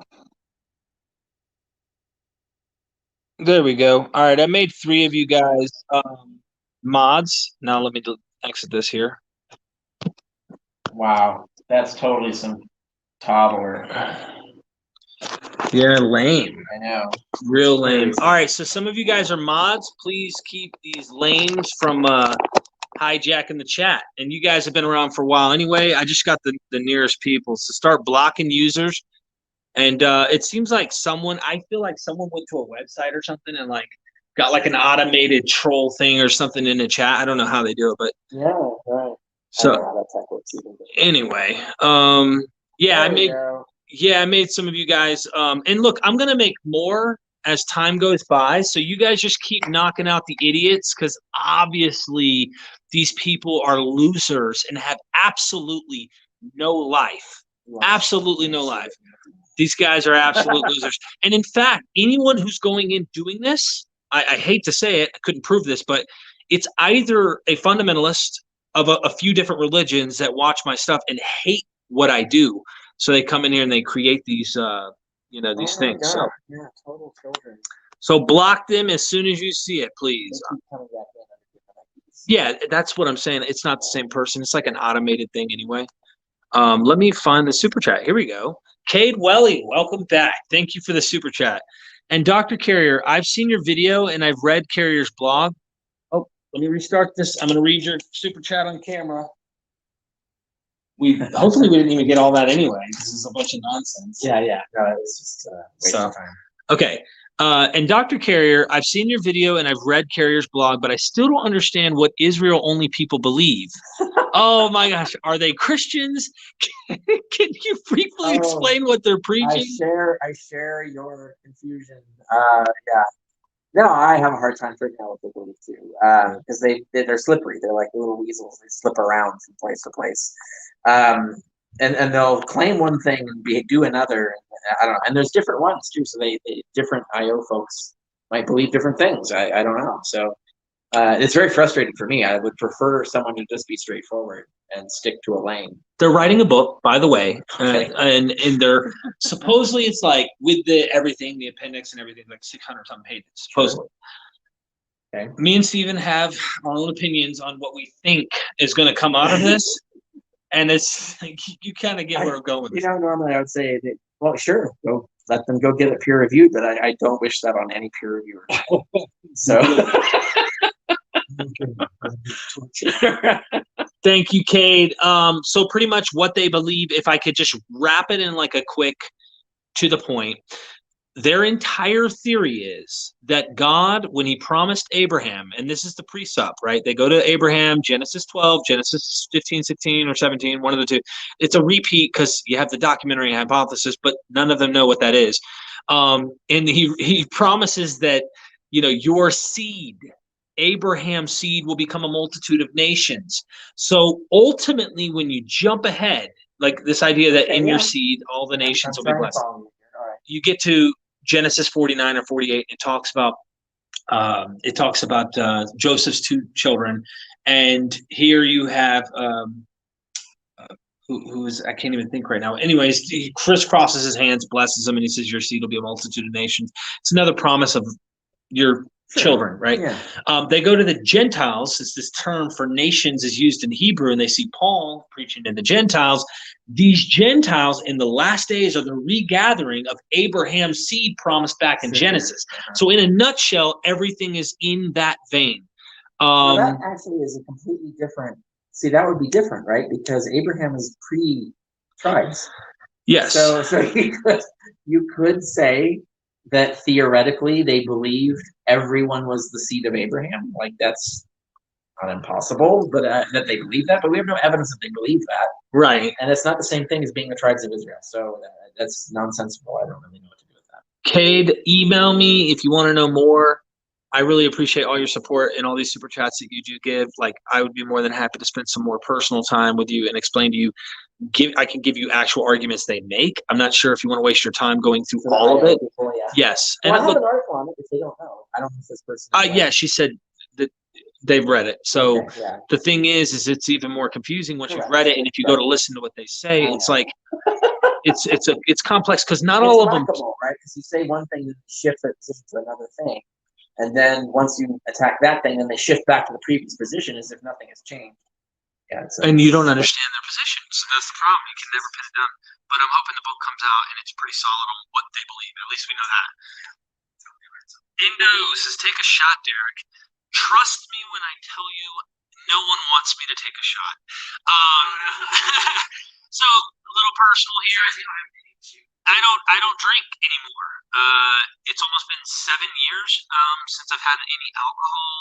I did have one beer while I was on heroin, but it was like piss water to me, and it didn't taste good. And so that tells you a little bit, probably a lot of TMI right there. You know what I mean? But yeah, look, I wish I knew how to be a normal person and not. But if you see how extreme I am as I am this way, imagine how I do not censor that at all. So, yeah. But yeah, I appreciate the love. I did take a shot of sparkling water, and it's empty now. So, yeah. A whole glass shot. Thank you, man, for that super chat. Gnostic Informant, thank you for the super chat. He said, "Just purchased Luke and Virgil. I'm 1/3 through Historicity of Jesus by Carrier, so Luke and Virgil's on deck." Well, listen, I got a surprise for you, my friend, because Gnostic Informant has a channel he's been developing. He interviewed me. I'm gonna hook you up with grandfather Dennis Macdonald here because he'd be happy to present his views and come onto your channel. He's a very good interviewer. I mean, I'm telling you, very, very good. And someone else who's seen me interview other people said that his interview with the person was better than my interview with him. So that tells you he's good. Thank you for the super chat, bro. We're gonna have to hook you up with these guys. Nowhere Man, what is the mimesis origin of Jesus in Gethsemane, especially the remove this cup from me dialogue? Is there something from that? Yes, there is. There's always something, yes. The idea that cup is identified with death is more Socratic than Socratic. And of course, in the Phaedo of Plato, Socrates is surrounded by a few of his disciples. And he takes the cup of hemlock, which is a cup of death. And there are a number of affinities with that scene of the Last Supper and with the Gethsemane episode that deserve a Socratic reading. Becomes even more obvious in the book. But in Mark, I'm going to tell you the story from Mark. Tell me if you see it the same way. Okay. Odysseus has been spending a year on the island of Circe, having a very good time in her bedroom. And his crew have been having fun with the babies on the as well. But they get tired of it. So they want to go home. Circe gives them a big feast. And everybody gets drunk and gets a good night's sleep, including a young man named Elpino. And Elpino isn't drunk, he's a young man who's been a horseman and a soldier. And he wants to get a good night's sleep on the roof of Circe's palace because it needs the fresh air and the cool sun. Odysseus goes into Circe's bedroom. And he thinks in the morning she's going to send him off home to Mythicism. And she says, "I got good news for you. You have to go to Hades first and consult with the soul of one Odysseus, because he's the one who can give information about how safe to get home." And then the owner says that Odysseus was sorrowful unto death. And of course, it's the irony that he's about to go to Hades, but he's sorrowful is a kind of trope, a substitute for death. Wow. So he decides that nonetheless he's going to go. So he calls his men together and says, let's get going. And they think they're going home. They actually have to go to Hades. Elpenor hears the call to muster, but he forgets he's on the roof of Circe, and he falls to his death, and he breaks his neck. And so when Odysseus doesn't realize he's missing this sailor. So he gets to the shores of Hades, and the first soul to meet him is that of Elpenor. And he says, Elpenor, how the heck did you get here, you poor man? And he says, well, my neck broke and my soul got here, and if you don't go back to Circe's island and bury me, I'll never be able to get entrance into Hades. So Odysseus wants to get home, but he's agreed to go back to Circe's island and bury this guy. So then Odysseus goes to Hades and comes back successfully and comes home. In the Gospel of Mark, Jesus has a Last Supper with his disciples, and he tells them that what's going to happen. And then he goes to the garden and has an arrest. Well, there's a young man who is there and flees with the disciples, and he was wearing nothing but a linen garment about him, and he flees, so Jesus has to face his fate alone. This young man in ancient literature is depicted nude. And he's the Elpenor-like character. There are other similarities between this Last Supper of Odysseus with Circe and the Last Supper in Gethsemane. And so that's the answer I would give you. The fuller answer, though, is actually more interesting.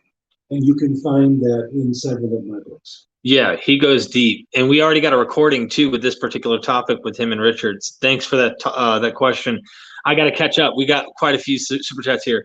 Tapora K, thank you for the super chat. What do you think of Jesus being a cynic philosopher from a Jewish Hellenistic city, Galilee, which was amongst the Decapolis, 10 Greek cities, and Jesus being the wise sage from the? I'm looking for your follow up here. Oh snap! It refreshed. But it's a reference to the question about the cynic hypothesis. Yeah, that's pretty much it? Yeah. Okay. I have some bibliography in it in my book. I mean, it's one of many things that have been argued. It's possible there's influence of cynic philosophy that it could, whether it's influence on Jesus or influence on the authors, or influence on Judaism a century before any of this happened, right? So it's hard to trace causal sequence, or if they're parallel developments. That's another thing. Just something to keep in mind, and I know you want to comment here. No, he's right. Okay. So you're on the same page. Okay, can you check and see on your side? Tempora K was the super chat. What the next super chat was, because my thing refreshed and we had so many come through and so many comments. I'll see if I can find it. Did you find Tempora K? Let's see, Mark Smith. Snakes again. Hold on. Sorry, bear with us, please. Jesus being a cynic philosopher. Okay. We did that. What's the next one? After that one? Yep. The next color. Because I have Mr. Monster. That's Mark Smith asks. Okay. Ask it out loud if you don't mind, please. Yeah. Does the combination of the magic snake and the magic wand, he's very interested in the magic wand and the magic snake, predate the stories of Moses? The Assyrians had a god, Ningishzida, probably mispronouncing that, with magic snakes, trees, vines, and libation, but not wands. Well, that's something you should ask an expert on Mesopotamian, early Mesopotamian history. So again, Wikipedia has an article on the, I can't remember if it was which one. Yeah, that did touch on some of this and might have a bibliography to pursue, but this is really a question to ask someone who's, a Assyriologist, for example. Would you interview one? Yeah, Dr. Joshua Bowen. So I could ask that question. If he doesn't know, he'll know where you can find out. Yeah. So do me a favor, especially if you're asking that question, email me, Derek@mythvisionpodcast.com. What's the next one that you have on the list? From Mr. Monster. All right, I believe Revelations, right? I believe Revelations. It's Revelation, but Yep. it's the book. What is a wartime novel meant for an audience of its time and has no bearing on our time or our future? Would you agree? 100%. Yeah.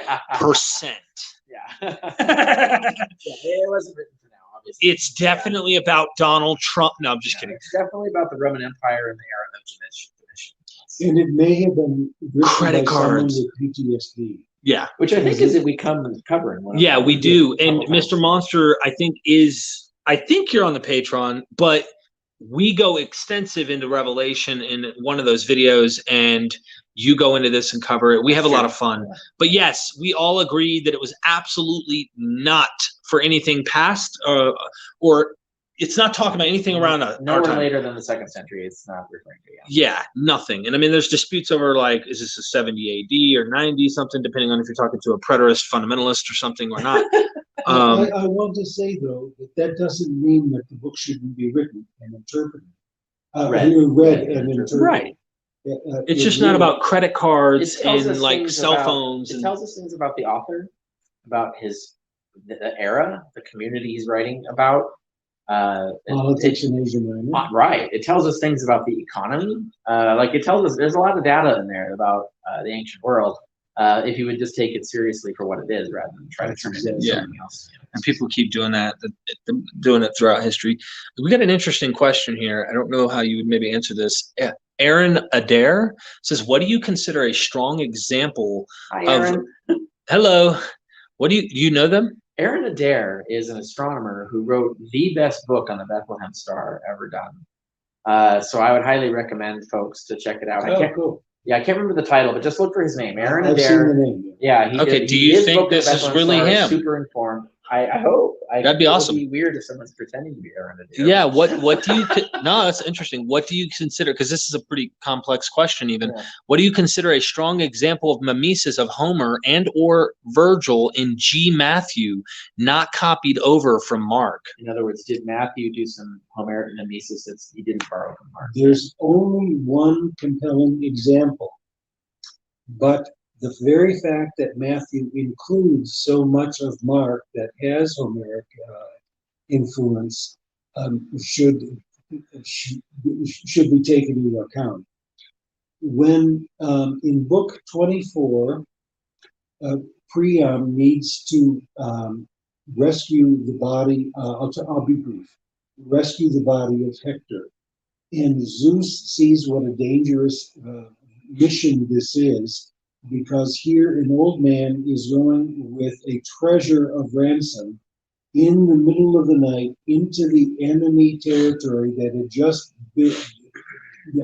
killed not only his son, but many of his sons in the war. And it's an incredibly dangerous journey. So Hermes comes and is going to escort him into the camp of Achilles. And to do so, he puts the guards to sleep.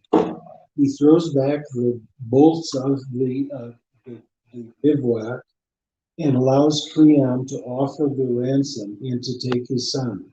When they come out, they also go through these open doors and sleeping guards, and then Hermes leaves. Hermes is called an angelos of Zeus. He's an angel of Zeus. What we find in the Gospel of Mark is an unusual narrative about guards at the tomb who then are stricken like dead men when Jesus comes out of the tomb. That is, the tomb is open, the guards are put to sleep, and the words for guards and for the door are exactly the same as you have in Homer. Another reason for saying that is a Homeric imitation is we have pagan, Jewish, and Christian imitations going from as early as the 2nd century BCE to at least the 4th century Common Era in multiple. So this idea of putting guards to sleep or killing them and so on, and pulling back releasing someone from a prison or a house or a tomb, and so on. And the report of the guards, it is a trope that has Homeric imitation. Now, here's a methodological challenge. Because we have so many examples of this story, we can't be sure that Matthew is using Homer. Right. Because Matthew could be using the story of Artabanus, where Artabanus escapes a prison. Moses escapes a prison in Egypt in very similar way. Mm. So this is an example where when mimesis becomes so pervasive in a culture, you really can't be sure which model is being used. But I'd still say that the most likely one is the most famous one, namely the Hermes putting guards to sleep and pulling back the doors. And that's interesting because that explains added details. So we've been talking in the videos about eclectic mimesis, how it was actually taught that it's actually more creative and more impressive if you can merge multiple emulations into one. And so I find, of course, in Proving History, I give an example of Daniel in the Lion's Den has a lot of influence on the guard story in Matthew. But the details that Dennis just references are the ones that don't come from Daniel specifically. And so there's some overlap, but not a lot. So if you look at the Daniel and Lion's Den influence and then look at this Homeric or otherwise influence, put those together, you almost get the whole story. If you combine Mark in there as well, right? And I've been noticing that too. Yeah. I need your help again. It's refreshing. And I am so we're at Aaron Adair, right? I see Matthew pop. That's how far down it refreshed to me. So how far up can you go to? Can you get to Aaron Adair and then go to the one below that? No, next is Judas Priest. Does either Richard or Dennis know much about King David?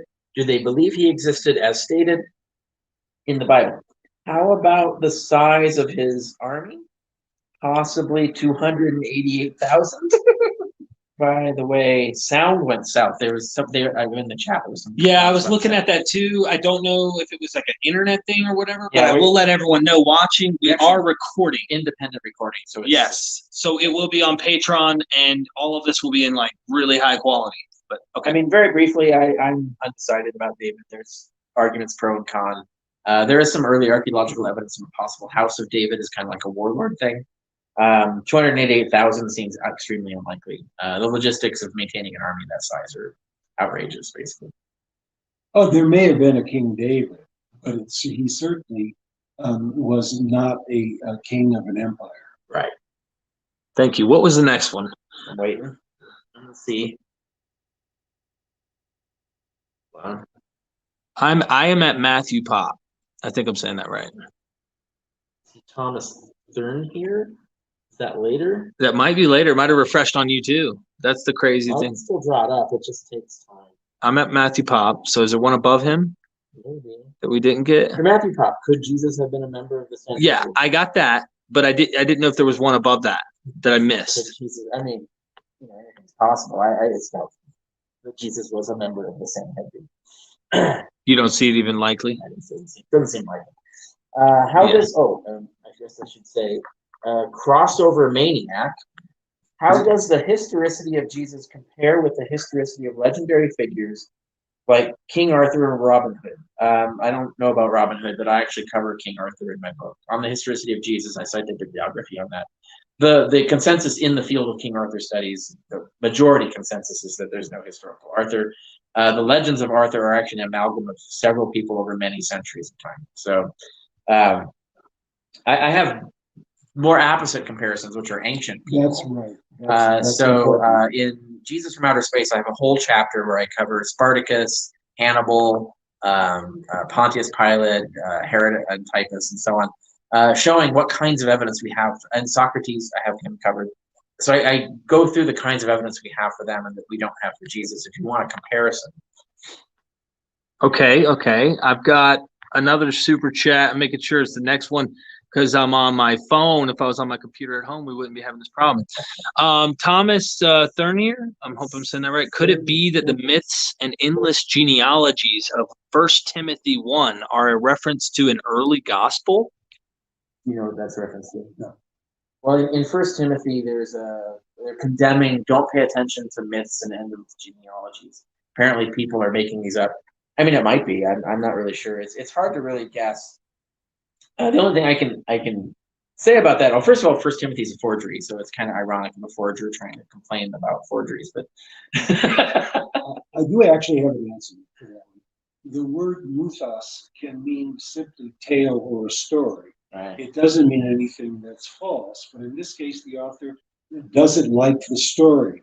And in the context in First Timothy, it could be that he doesn't like the story of Thecla, who is authorized to teach the word of God in the Acts of Oh, that's a good in point. the Acts of Paul. There's a reason why he's saying this. But First Timothy's also got the misogynist passage in it. So That's right. And I wrote the first published book that I had was in fact on this, that included this topic, the legend and the apostle. And this text was important to me because I think the author knows of myths or stories about Paul that he feels are inappropriate. And so the name of the book is The Legend. That is the legend of Paul that you find in the Acts of Paul and the Apostle, which would say that First Timothy is a forgery in part to correct the image of Paul as being a friend of God. Oh. There's one thing that we've not covered at all, and I just want to enter it in as a topic for us to consider. There is a branch of study of mythologizing in our world that's called fan fiction. Mm-hmm. And it is a science now in popular culture studies. And many of the things that we find in fan fiction, and by the way, fan fiction can be either historical or non-historical characters. But you have gatekeepers, you have apocrypha, you have rival interpretations, and so on. you have canonicity, and yeah, That's right. So this business about mythologizing historical or non-historical characters really can be analyzed today in terms of how fan fiction works. Thank you very much. I'm going to get this next super chat popped up so I don't get like a refresh and then I don't have it or something. But I do want to restart the video recording here. Hold on 1 second. Get that one's fixed. I see either Cade or Cade. It's Cade. I think it's Cade. Yep. Cade Welly asks, did the ancient world only have red wines? Is it possible they could have been sipping on, what is this? Pinot Grigio. Pinot Grigio. I don't know when white wine was invented. White wine is wine with the grapes peeled. So the skins of the grapes are not in there, and it creates a different effect. I think that was a much later development. I don't know when it was developed, but it wasn't an ancient world thing. The color of wine is also determined by how long the skin of the grape is kept in the process. Right. Yeah. So that's another variable. Yeah. Ancient wine was sweeter than the wine that we recognize today, and would be considered by oenophiles gross by comparison. So the interesting refined dry wines that we have from France and Italy and stuff later is all developed using technologies that were developed after the Roman period. So, and what would it mean that we have the wine dark sea if we have white wine? Jesse, thanks for the super chat. What is your opinion? And we had this question yesterday, so I'm asking it anyway for repetition. What is your opinion of Herman Dettering's view, which dates the Pauline corpus to the 2nd century? yeah, I got an article on it, Historicity of Paul. Check it out on my blog. You take a deep dive? Yeah. I mean, not a deep dive, but I give reasons why it's not believable. Okay. Okay. And you both agree. Thank you. I am Stokie Wartooth. I hope I'm saying that right. Lost, was Richard or Dennis know much about King David? Do they believe he existed as stated in the Bible? Okay, well that was the same question that Dudas Priest asked. So it's a repetition. Yeah. Okay. So hey, we answered that. Thank you. I appreciate the love. The love of dove. Skip Bosco, Dennis, Clawhammer, ? Scruggs, ? Other, ? And Richard, do you play an instrument? I don't. I'm not musical. No, I'm deaf, so not my. I play a 5-string banjo and am involved with several different musical groups. My favorite genres are bluegrass and Irish pub music. What is clawhammer and scruggs? Oh, those are two major different ways of playing the banjo. Okay. Clawhammer was kind of your old southern prior to bluegrass. Okay. Bluegrass is a 3-finger picking method, whereas clawhammer is without picks, and it's based on a downward motion on the right hand, whereas Scruggs perfected and really perfected the 3-finger method. Where do you fall? I'm a 3-finger picker. Okay. Awesome. Skip, good question. Interesting question, actually. It's like really cool to. Yeah, I like sometimes, I like getting deep and then like come back to what color dog do you own? I'm just kidding. To give you a long week's break. Tempora K, thank you for the super chat. What does Mr. Macdonald and Mr. Carrier think on the Green Book by Mr. Gamirkin? If they're not familiar with his work, can you, Derek, explain his findings and touch on the Green Book and Plato and Timaeus? Oh, wow. That's a lot to touch on. So, all right, I thought he was a minimalist. He's not quite a minimalist. He believes that, so pretty much he believes this. The Septuagint was obviously finalized in Greek in, 273 BC. This is the argument that is heavily influenced by Plato. There is the Platonic connections, of course, and he's not saying everything is, but the final redaction, if you will, the Septuagint's creation, he thinks the Hebrew development, the canonical Hebrew, was actually developed sometime within a decade prior to. So a decade or two prior to the LXX, but that doesn't mean there isn't source material in locations potentially. I haven't read the book, so I can't really give a proper evaluation. So don't take this as gospel or anything. But I did read some articles that were pro and con, like debate basically, and I wasn't impressed with the evidence that Merkin was presenting. It's a lot of leaps of logic, I find. Okay. And so maybe that's wrong. Maybe it'll hold up in final analysis. And since it's not a subject that's terribly within my field or interest, Right. I haven't done the deep dive, so I can't properly say that it's bogus. It might hold up, but I haven't seen anything that's impressed me from that yet. Yeah, he gets into some of these details. I don't know the history well. It sounds really cool, the things he mentions, like he's going into sources I don't know. Right. And like the lack of evidence of extra biblical, like no one understands the narrative of Moses. It's really weird because like Greek literature, they're talking about Moses is compared to this priest from Egypt who escapes, which gets in the weird Hyksos stuff. It seems like a big stretch on scant data. I don't know. Well, he's saying the lack of it. He's like, he comes up with like more of an empirical approach, and he's like, we don't hear it or see it anywhere, and we've got elephantine papyri that don't even mention. Yeah, that's not even a valid argument for silence. That's the kind of thing that bothers me. Like when I look at that, it makes me be skeptical because when you're making arguments about the silence of the historical record, when we know most almost all documents are lost, that's not a sound way to argue. And if someone doesn't know that's not a sound way to argue, that always makes me doubt that they've got a good argument for the rest of it. So like I said, but I don't want to claim that I have actually fully vetted his work. So I can't say that you've never read his work. So but I know about the sections. Yeah, of course. One of the issues is that we don't have a Septuagint that we know of that's prior to the Testament. And what we actually have collections of books that in many cases only by themselves. They cannot process going on in the Bible because of Septuagint. So I think the skepticism that I would have is similar to what you mentioned. But one problem is when do we take the Septuagint? Because we actually don't know when the Septuagint came to final form. We just have to trust it, right? 70 men came and that's right. It was not that talks about.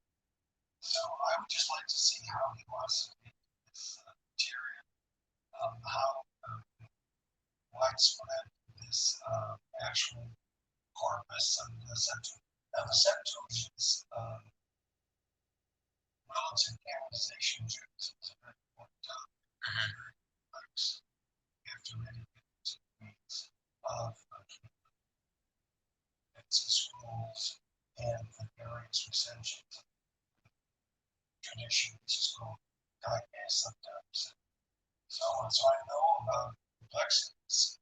In that sense, I'm really not in a position to stop. Rather read it first. Next time. Thank you guys. Appreciate that. Thank you for that, Tempora. Cade, you seriously rock. I mean, you just keep coming through and helping out and super chatting. I really appreciate you, seriously. Will you email me if you have any questions? I'd like to get some questions recorded with your name, asking them in high definition. In future interviews for all your support. I feel like I have to try and at least show you some love some way. This question is to Dennis. If Odysseus is supposed to be so smart and clever, why does he make so many stupid decisions? Did being a hero in the ancient world mean something different than being a hero today? Yes, it did mean something very different. All ancient heroes are flawed characters, which makes them so damn interesting. That's true. Think about Achilles. Achilles is a madman from the very first lines of the Iliad, and yet he is the Lord of the Dead in Hades in the Odyssey, and he is petulant and he's murderous, and he has to be brought into human sensitivity in the Iliad, so that by the end he's kind enough to release Hector's body to his father. And this is a huge transition in his character. And Homer knows that. Odysseus is not virtuous. He's a skunk. He's understood to be, he creates the Trojan horse, and that's a kill, it brings down Troy. He lies frequently. He sleeps. He's easy to get home, but he sleeps with women along the way. Yeah. He is duplicitous. So what? And there's also a theme of too smart for your own good. There's a lot of that. Oh, okay. So he was asking about the stupid decisions Odysseus makes. Right. If you really read them, they're not necessarily stupid. They're just clever by too far, right? Like, you know what I mean? Like he thinks he's being clever, but he has an overestimation of how anticipating. Heracles is a drunk fellow, right? and he sleeps with goddesses or almost anything that moves. So what makes the characters we remember best from antiquity are flawed characters, which makes them rounded and interesting and like us. So I did this. But the difference is Hector. Hector is almost the perfect example of the Greek hero. He loves his family. He defends his country. He's willing to die, even though his brother Paris is a total jerk, and, right? And has taken Helen from her husband and is causing the Trojan War. Yeah. And is a big wimp. So he is noble. He's really the archetypal good guy hero. And by the way, he's a model for the death of Jesus, which I don't think is accidental. Yeah, we go over that example. Yeah, that example. Yeah, that's recorded. He's more of a skunk than he is a hero. But he loves his family, and he shows great endurance. And he, like Jesus, suffers many things and is smarter and more courageous than his companions. So it's a great question, and there's a huge literature on this of the Homeric heroes and other heroes in the Greek world. So Cade has another question, and I just want to say this. When I did this series on Joseph Smith, early Mormonism, right? And I don't know what happened. Some magic actually happened. You may not feel the way I felt about this, but we did 25 episodes, hour long on this whole thing, going back to when he was born, how there were 9 to 11 people in one house, all this stuff. And as a kid, he was into weird stuff, and he was just really outspoken. He was the youngest one, and he gets what he wants, all this stuff. He's a little brat. And then later on, you know, he gets in trouble for things. He's doing things as con artist type stuff, but he's such a charismatic character. He's convincing people. He walks up, one guy goes, God has told me that a man would come today and he prophesied that great fortunes will come upon him if he had given me $50, something to this effect. Right, The yeah. guy gives him $50. Next thing you know, he's in cahoots and he believes Joseph Smith and he's a bullshit artist. But I fell in love with him. I'm not even kidding you. He's the last guy you'd be like, this is a good guy. I totally know he's a horrible, horrible guy. I get it. But I was like eager to know his death's coming. And I was like, no, don't die. Like it was the weirdest series. I don't know how to describe it. So Cade says, it's and funny, thank you. It sounds like Wednesday in Odin in American Gods. It's a lot like this. But anyway. It's just weird. And Cade says, I watched the movie Troy. Have you seen the movie Troy? Yeah. Okay. Is that the one with Brad Pitt? Yes. And wasn't a fan. Do you think someone could make a kick-ass Odyssey movie? If so, what would they need to include or exclude? So Troy was done as a film, and they interpreted it mostly as realpolitik. Like they tried to make a real, like, what if this really happened? There was the TV show. What was the TV show called? That I thought was better. There was a TV show where they had the actual gods involved. Like gods were actually doing things and were actually drivers in the plot, which is much more like what actually happens in Homer.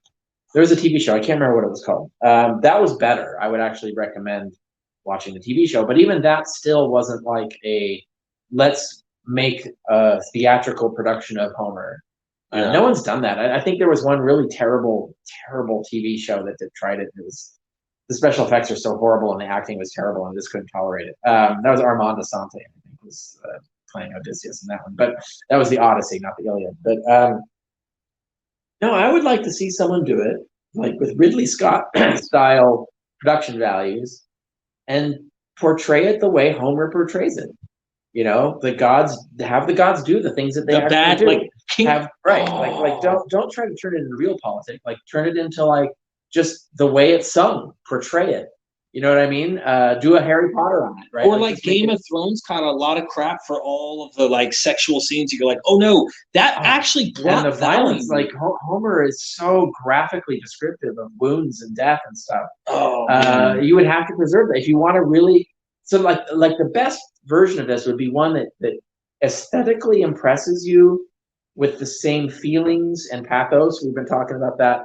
And impact that Homer himself or the rhapsodes who are singing Homer intend by singing the play. Like so, that's what I would like to see done. No one's done it. Okay, but the question was about the Odyssey, I think. Correct. Yeah. Should we do it? What I think. Well, actually, Iliad, because he said Troy, but no, at the beginning. But it said, should somebody do? We said Odyssey. Yeah, those are two different things. Yeah. If I were a cinematographer, which I of course am not, I would say the best genre for it would be a miniseries. And I can tell you why I say that. The classicists often rightly divide the Odyssey in not just by its books, but by its episodes. So the first 4 books had to do with Telemachus. You could deal with that in a miniseries in an hour and a half presentation. I think so too. Yeah. Then you can get to book 5, which is his shipwreck and his landing with the Phaeacians, and that's called the Fiaca, and the Naufraga, in German, the shipwreck, and that takes you from books 5 through 8. Books 9 to 12 are the adventures at sea, and you could do that as another hour and a half miniseries thing. Then you have a section that goes from book 13 to about 21, and this is Odysseus being back among the suitors and connecting with Telemachus and his colleagues. Then you have the slaying of the suitors and the resolution of the story. So the Odyssey is made for a miniseries. You could have 4, let's say 1 hour, 1.5 hour segments, simply following the storyline of the Odyssey And it's full of adventure, it's full of sex, it's full of longing, it's full of courage. Right. It's full, it has its own recognition. You could do it almost as a Greek tragedy in 5 stages. Thank you. Dudas Priest says, got an early Skins game tomorrow. Enjoyed the evening. Thanks, Derek, Dennis, and Richard. And try not to delete this one, Derek. Well, let me tell you, brother, I appreciate that. And I'm not going to delete this one. It will not delete on YouTube, and it will not be deleted even if that happened, because I've got it on 2 different cameras, high definition. So if something happens then you know there's a curse or something happened. I don't know. It can't be true. Right? Read Between the Lives says, for now, Stephen Fry's audio performance is the bar to strive for. Theater in the head. I don't know it, but anything by Stephen Fry is probably good. So interesting. Someone says Stephen Fry's series is wonderful. All right, Tempora K. This is going to be the last one, guys, and then I want you guys to plug. So I really appreciate all the super chats, everyone's support. Obviously, having these wonderful scholars. Tempora K says, is Christianity Platonism in disguise from the Greek Neoplatonic tradition synchronized with Jewish culture? I don't know about the disguise part, but they do get more and more integrated over time. It's true. There is a cultural tension inside of the Christian movement of whether it's going to be philosophical or mythological. And you can see this in sermons such as you have in John Chrysostom, whom we haven't mentioned yet. But John Chrysostom sometimes uses Homer to illustrate things in his sermons, and it's really quite fascinating. I have a personal experience of this with Greek Orthodox. Greek Orthodox are much more interested in the philosophical side, especially the Platonic, Neoplatonic traditions. And they are right that the way they formulate theology has a lot to do with Neoplatonism. But if you try to introduce the mythological side of Greek antiquity, they blanch. Soon after one of my books, I was given an invitation to give lectures at a interreligious group in Cyprus, and the Orthodox would not boycotted the session, such that they had to withdraw the invitation to me. And I actually have 2 books that have been published in modern Greek, and I had to write a special conclusion to one of them, because to explain why this material needs to be accepted as a part of the Greek Orthodox tradition and not just the philosophical one. And a coda, I was in Greece at a professional society. I was wearing a name tag that said Dennis Macdonald, and I went into a bookstore next to the university to buy some books. The person at the counter saw Dennis Macdonald, and he said, "Are you the Dennis Macdonald that wrote the Homeric epics in the Gospel of Mark?" I said, "Yes." He stood up and grabbed my Greek translation of my book, signed it, and gave it to me, and he said, "We use this as a textbook at the University of Athens." Oh, wow. So there is a thirst for this kind of thing among academics. Not just but academics. Not about from the Orthodox, because these analogies between Jesus and classical Greek poetry are a threat to them. And the person that funded the translation and publication of this book in Greek was a Greek atheist. Oh, you're lucky you got a hold of that. Well, we've got a lot more people that aren't academic. For example, Mythvision and other YouTube channels that are really into this stuff, and we need to do that more. So, dude, I really appreciate all of these, the love, the questions, the super chats, of course, keep us going. So for those who obviously have an issue with the way that I run things here, this is how I do this, just so you know. Like, this is full time. This is the way that I provide to make sure I'm doing what I'm doing, getting these wonderful gentlemen here. Oh man, you had to ask the question. Okay, so it's tied in, Mitch. in the question that was asked, Mitch asked, Stoic influences that might tie on to Tempora K's question. Stoic influences that might tie in to... I'm sure that Richard has a lot to say about it.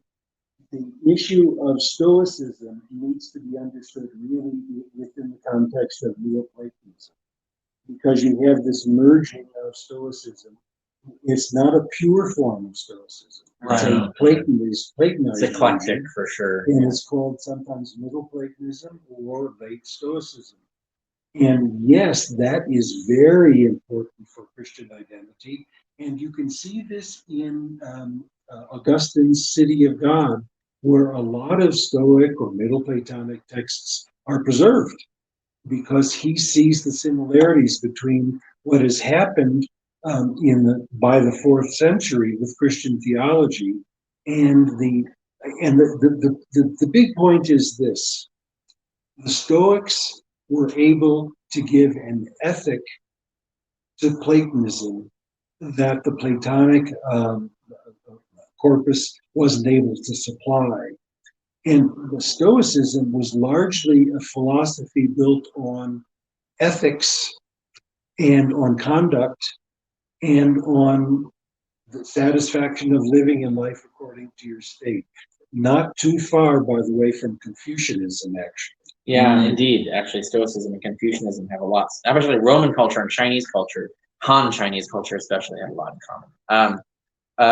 There's also just metaphysics, the metaphysics. Stoic metaphysics is influential. So pneumatology and logos theory have a lot of influence from Stoic stuff. I cite some examples, cite some of the scholarship on this. There's been some articles by scholars who've written this, explored, mostly in like the Pauline corpus and then some other later theology, not too far from Paul. But yeah, Stoicism definitely had an effect, but it's important to understand in context. By the time we get to the Roman Empire, eclecticism in philosophy was very popular, even among pagans. So especially among the more scientific ones, because those are the ones that I study the most, eclecticism was the norm. So you wouldn't go around claiming I'm a Platonist or I'm an Epicurean. Like, there were people who did that. There were people, but usually there were a lot of people who said, like, no, you pick and choose and you assemble your own philosophy from among all the ideas that you get. Even Seneca, who of course is a famous Stoic philosopher and identified very much strongly with Stoicism, even he says you should take nectar from all of the philosophies. You should study them all and then build your own philosophy out of them. So eclecticism was already normal, but like a lot of people were doing it. So for Christianity to have an eclectic philosophical perspective is completely in context to make sense. It would be fun to read Marcus Aurelius's memoirs in the context of Christianity at the same time. Yeah, and he even mentions Christians in the. Thank you, Cade Welly. Thank you for the love. No question, just send in love. I wish all of you guys way more than luck. Thank you for that. I appreciate that. That's our final question that we took. And Cade, really email me, Derek@mythvisionpodcast.com. And I would like to do something special, especially for all the support that you do. It really helps me a lot. Seriously, I can try and do something to reward you in return for all your help. Indo says, I would buy your book, but if my parents found a book in my room called Jesus from Space, I'd probably get kicked out. Thanks for your time, guys. Hell Glycon? Definitely don't buy it. That's a good super chat, and that's hilarious. Jesus from space. Oh my goodness. They probably wouldn't understand, of course, what it's trying to say. Right. Especially, it has a psychedelic cover too, which oh my God. We're drug testing this little, what the hell? Thank you so much. Oh man, I really appreciate it. So, gentlemen, plug it. We'll start with you, Carrier. We'll go to Dennis. Plug. How can people help you? Like, yeah, if you want to help me, and I'm an independent scholar. This is what I do for a living. I do full time. Do appearances. I publish writings. I blog. My Patreon supporters help fund my blog, so that all my blog articles are available for free around the world. So I welcome anyone who's willing to support me on Patreon. That's probably one of the most important ways that keeps me doing what I do. But I also teach online courses every month. You can find out about that. Buy my books. It's great to get the royalties from the books. And it's best I get a commission if you buy the books through my website. Any link on my website will go to Amazon, and Amazon will actually tip me for it. So I get a royalty and a commission to do it that way. But I also have other recommendations. So I have a recommendations page there for origins of Christianity, for philosophy of naturalism, for ancient science. And all of that stuff, I have to admit, I am a shill for Amazon because they give me a commission if you buy through my site. So go, they would love it if you go there and buy a bunch of books through my site. So that's, I cobble together a living through all these little income streams. So any of them are helpful. And if you want to explore more, I have a how to help link on my website where you can go and look at all the different things. I could join your classes. I mean, like I'm in your class. Honestly, I even sell a card game, a weird card game I invented in high school in the 1980s. So there's all kinds of stuff. Plenty of ways to help. Awesome. Real quick, richardcarrier.info. You can find all that and all my feeds. Facebook, it's down Twitter. in the description too. Yeah. So they can go. They're not like guessing what it is. There are hyperlinks Awesome. in the description of this video. They can go boxer, fencer. Before we get to Dennis, real quick, write your message, your question. I didn't see it because I'm looking at the super chats, and when people do that, that's how I keep Mythvision alive. So if you have a normal gray, because it comes across as gray text among hundreds of other gray text where people are asking questions, and most of the content that is not super chatted is like not even talking about what we're talking about. Usually people are like, no, my dog is bigger than your dog. And I'm like, okay, we're talking about play. It flies so fast. So forgive me. You've been around forever. So I want to try and answer your question. And I didn't see a super chat from you. So I'm just going with the color that pops up, and it's a way of keeping Mythvision going. So for those who wonder why is it always super chats? Well, why do you go to work 9 to 5 and make sure anyway, Dennis, how can people support what you do, or what would you like people, because you got a different agenda, you know what I mean? What is your thing? Well, I don't have a social media presence other than what you are doing and occasionally some other interviews. If people are interested in supporting my work, they should be supporting your work. I'm embarrassed that my books, though in print, are for the most, not all of them are, but they are quite expensive. And the distribution does not include very much distribution or advertising outside of North America. And these books, for the most part, are also not available audibly or as PDFs. So what I'd like people to do, if they're interested in reading my work, is just get introduced to it either by mythologizing Jesus, which is the most fun. It has to do with the mimesis criticism, or a kind of introduction to the Cued hypothesis. I have a book that is called From the Earliest Gospel to the Gospel of Mark. And unfortunately, it also is quite expensive. But I'm hoping soon to finish a book that I call A Mimetic Synopsis of the Gospels, which is a reference work that includes every word in the Gospels in an English translation, with a methodological introduction and introductions to individual tales that have parallels, especially in Greek poetry, many also with the Jewish Bible. So stay alert to that, and you'll know about that when you stay alert to what Derek Lambert is trying to do.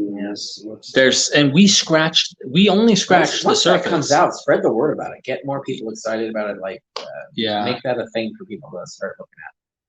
Absolutely, ladies and gentlemen. Saying that to the audience. Yeah, that's what you just get more people aware, share it out there, start spreading it, because once you watch these videos that I'm going to be putting out, I think most people who don't have the content, I really recommend they get the books to be convinced of it. The same as I would recommend anyone who comes into this going, no, Bart Ehrman believes Jesus existed, therefore I don't need to read Richard. No, you should be educated on it so you can at least know why. Even if you don't agree with some of the data, you go, I'm sorry, I think there was a guy. The correct reasons why I believe it. Right, and the same goes for Dennis. How many people hand wave him off? It was in the air. It's not mimesis. Have you read anything? No. Yeah. So once you guys get into it, I would like for you guys to spread this like wildfire on the web. Let more people know, because me and Richard are convinced on this mimesis to the Greek poets epic poets, you name it, Euripides the Bacchae, obviously with Dionysus, and the Iliad, the Odyssey, Aeneid, of course, which is working off of the previous literature. It's really a revelation, like a spiritual experience when you hear it. You're like, for me, and 20 years ago it was for you. It's a great way to appreciate literature too, because it's Absolutely. that's the thing I Read your find. Homer. It's always fascinating to see the creativity and the brilliance.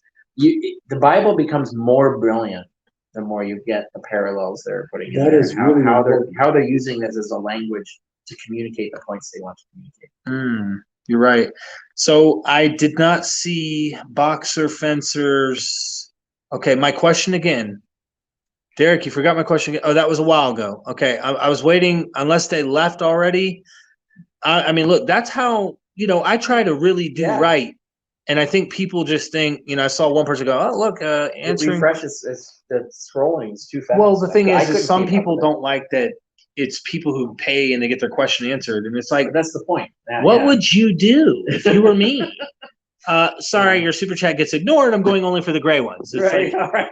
yeah. No, it's I don't know what you expect, so I just hate that. But I'm trying. Plus, it's like a decent question can be asked for $5. Why are people complaining about $5? And I'm recording it on 1080p with like a $750 lens, and it's super high definition. And I just bought that lens out of my own pocket. You gotta imagine what it's like. You invest in the very thing you believe in that is going to be changing the world for the better. You gotta get it has to be monetized somehow. I mean, people have to support it and make it real. Yeah. So anyway, I hope you see that, Boxer Fencer. And I know you love the content. You just don't love that I don't answer your question. That's all. But I love you, and I love everybody else who watches, and I totally get it. I do try to, when we run out of super chats, try to see if there's a question there. But I'm not about to scroll on my phone. And for those of you who are on here, as I'm leaving, I'm using my phone right now. I don't usually do any of this. It's on my computer. So when the audio dropped, wait for the thing that's going to drop on Patreon. The live, I'm going to splice it all together. The audio does not drop. If there were technical issues, if it glitched, any of that, that's because I'm using my phone. I usually am on my computer doing lives. We don't have that problem. Yeah, the permanent record is on a completely different camera system. So yeah, you guys will see that, and your names getting mentioned and stuff, so it goes down in history. And when Dennis and Richard go to see God in heaven, I'm just kidding. Love you guys, and never forget, we Are Mythvision. Mythvision.